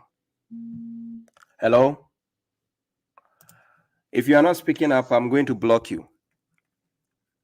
Hello? Yes, you finally spoke up. If you don't speak up, I'll block you. Can you speak up? Yeah, I can hear you. Yes, you can hear me. You call, you are not speaking. And I can hear you doing something on the background. Oh, sorry about that. Okay, your name and where you're calling from. My name is Isabella. I'm calling from Nigeria. Okay, how may I help you, brother? Sorry, I was a bit late on joining today's lecture. I joined pretty late. I joined a bit late, and I was confused with the conversation we were having with the last caller. I just wanted to know what it was all about. Yeah, how I just need to know your question. Do you have a question to answer? Because I have to end the program soon. I have to go on TikTok. So please make it snappy a bit. No, I just wanted clarification on today's topic. What do you need clarification on? Why the back and forth you were going with the other fella? About what? That's why I said I joined the conversation towards the end, so I couldn't understand like what. But I can't explain anything to you. I just opened the phone line so people, when they have questions concerning the topic, then they can ask. But if you don't know anything, I can't explain anything to you. I can't go back and explain. Sorry, what's the topic for today, please? But can't you read the main page where you're watching from? No, I couldn't see it. I'm sorry. Let me pick up other caller. I'm sorry for that. I can't explain myself. I'm sorry. Okay. Thank you. Let me pick up. There are other callers who are actually hoping to speak. So I don't know why somebody will call and they don't know what they're talking about. Adrian, I'll call you back. Adrian, I can see your call. Please, I'll pick your call. I'll call you back. Adrian Munir, I'll call you back. Yes, your name and where you're calling from. Who is this? My name is Hakan, calling from Australia. Hakan from Australia. How may I help you? Assalamu alaikum, firstly to everybody and yourself. Yes. My question is, brother, with women and menstruation, when time comes for salat, are they allowed to do their wudu and then pray, or is that disallowed? What is your take on that? Repeat the question again. You said, is it allowed what? Women allowed to do their salat if they're menstruating, if it's their period? As far as Quran is concerned, if we go to Quran chapter 5, verse 6, let's take this verse. Quran chapter 5, verse 6, when he spoke about the washing, the ghusl we have to do, then he says, Ya ayyuhallazina amanu, iza kuntum ila salat faghusulu wujuhakum wa aydiyakum ila al-marafiq wa mumsahu bi ru'usikum wa arjulakum ila al-ka'bayn. And he says, wa in kuntum junuban fattahharu. He said that this is the main part. When you are unclean, then you have to purify, like you have to cleanse, right? Then he says, wa in kuntum marda aw ala safar. Then he says, aw jaa minkum ahadum minkum min al-ga'id aw lamastum an-nisa falam tajidu ma'an fatayammamu sa'idan tayyiba. Now, this instance of junuban, in kuntum junuban fatahharu, when you are unclean, being unclean encompasses a lot of things. It can be you are unclean due to a physical death on your body, or it can be due to a scent on your body. It can be also due to your sweat and so on. Now, it can also be due to the pee or the menstruation, the blood on you, right? But then the notion of in kuntum junuba fattahharu, if a woman can cleanse herself, Because especially this modern day, a woman can be under her menstruation. You can never know unless she tells you she's on a period. You will never know because she looks hygienic, right? Now, in this instance, if only she has cleansed herself, even if she has the pad on, somebody will say the blood is still flowing, so that no, it doesn't make her filthy. She doesn't smell. There's nothing affecting her junubah state. So if she is in that state, there is nowhere God says, so far as she has cleansed, she shouldn't establish the salah. She can still establish the salah. The reason why I'm saying that for you, the men, when men go into the washroom and pee, there is no 100% certainty that shows that the pee you still peed, all of it came out. There could still be a trace of pee coming out and touching your pants. So does that mean it will nullify your salah? The answer is no. You understand? So if we are going to talk about purity, to cleanse in terms of saying the blood is coming out of the woman, so that means she's not purified, then what about the man going to pee and the pee still coming out from him? So that doesn't classify the purity of a person. Purity is about so far as you don't have any physical impurities on your body, meaning you are not smelling, you don't have any dirt physically on your body. Presently, you look decent, you look clean, fine. Then you are good to observe your salah. There's nothing hindering you away from it. So because God knows what is mahid. If the mahid will actually stop a lady from doing the salat, God will explicitly say it in the Quran as a law. But we don't find such in the Quran. So there's no restriction. That was my thought also. Yeah. But I believe generally, especially people who follow the Sunnis, they believe if a woman's during her menses, she needs to stop until she's completely clean again. Yeah, so they are telling that women to stay away from God till actually well, that is their opinion. We don't find such laws in the Quran. God has made the religion easy. Quran chapter 22 verse 78, he says, is the one who has chosen you and has not placed any difficulty upon you in the deen. So if there's no difficulty, why should it be difficult for women? I don't see why they are making it difficult for women to establish the salat. So there's no restriction. Yeah. But the other question is also, I find that a lot of people will do their salat once, and if they don't go to the toilet or, will feel that they've been dirty again, it'll be a few hours later when they need to do a salat again, they won't do their wudu. But from my understanding, it's every time you get up to do wudu, every time you get up to do your salat, you should do your wudu. Is that correct? That's correct. Chapter 5, verse 6, God says, Ya ayyuhallazina amanu iza kuntum ila salat. Whenever you get up for the salat, then he tells you what to do. You have to wash. So there's no such thing that, oh, I've already done ablution, I'm waiting for the next salat. No. You have to do it before you do the next one. Exactly. Yeah. And maybe just for some further clarity regarding the issue you're talking about before with the wisdom, in case others are not quite clear on it yet. I believe, from my understanding, the wisdom is within the book. But if you don't have the understanding, for example, I've read the Quran, I'm not Arab, I try to understand using my akal to find out what it actually means.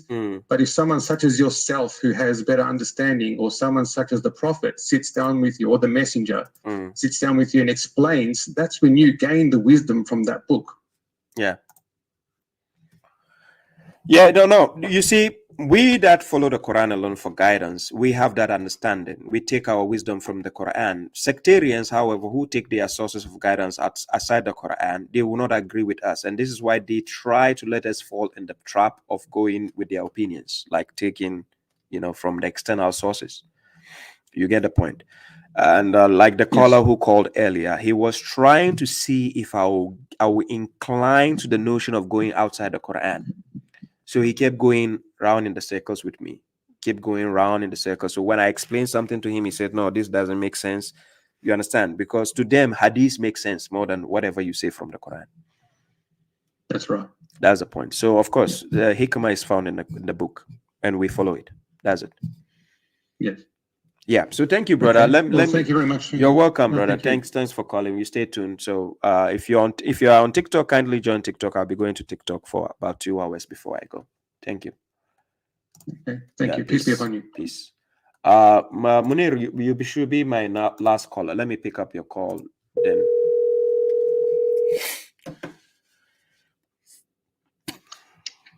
Assalam. Yeah, walaikum salam, bro. Hey, how are you, brother? I'm doing good. You? Good. Yeah, you were calling You still earlier, but I was online with another guy, so I couldn't. No, I know, brother. I was gonna be stupid, bro. That man's so much.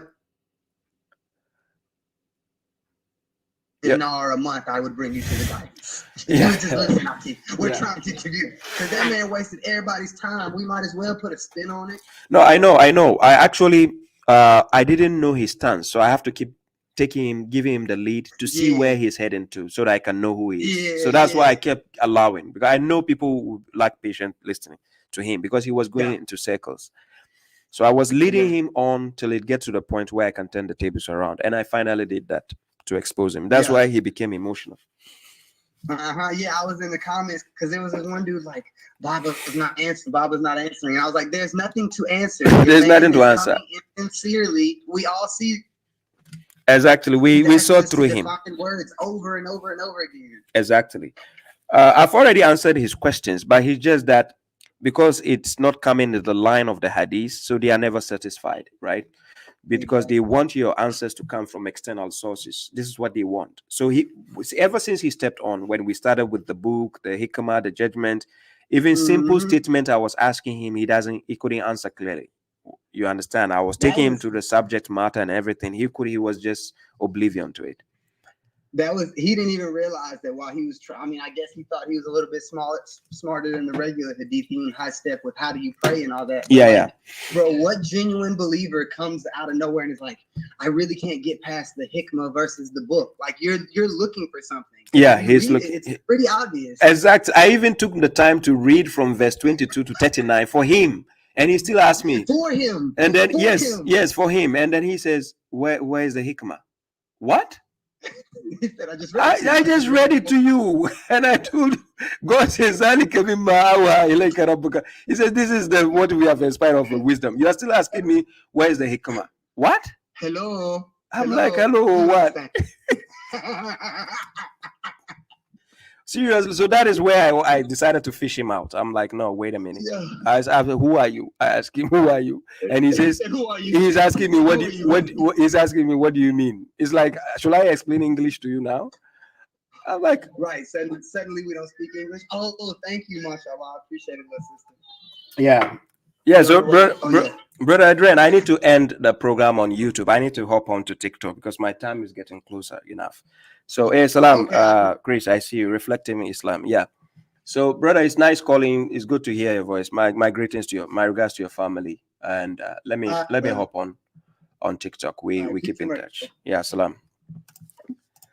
So, ladies and gentlemen, thank you very much. I think it's enough. 3 hours, I've done too much. I need to trim the video a bit down so people can watch.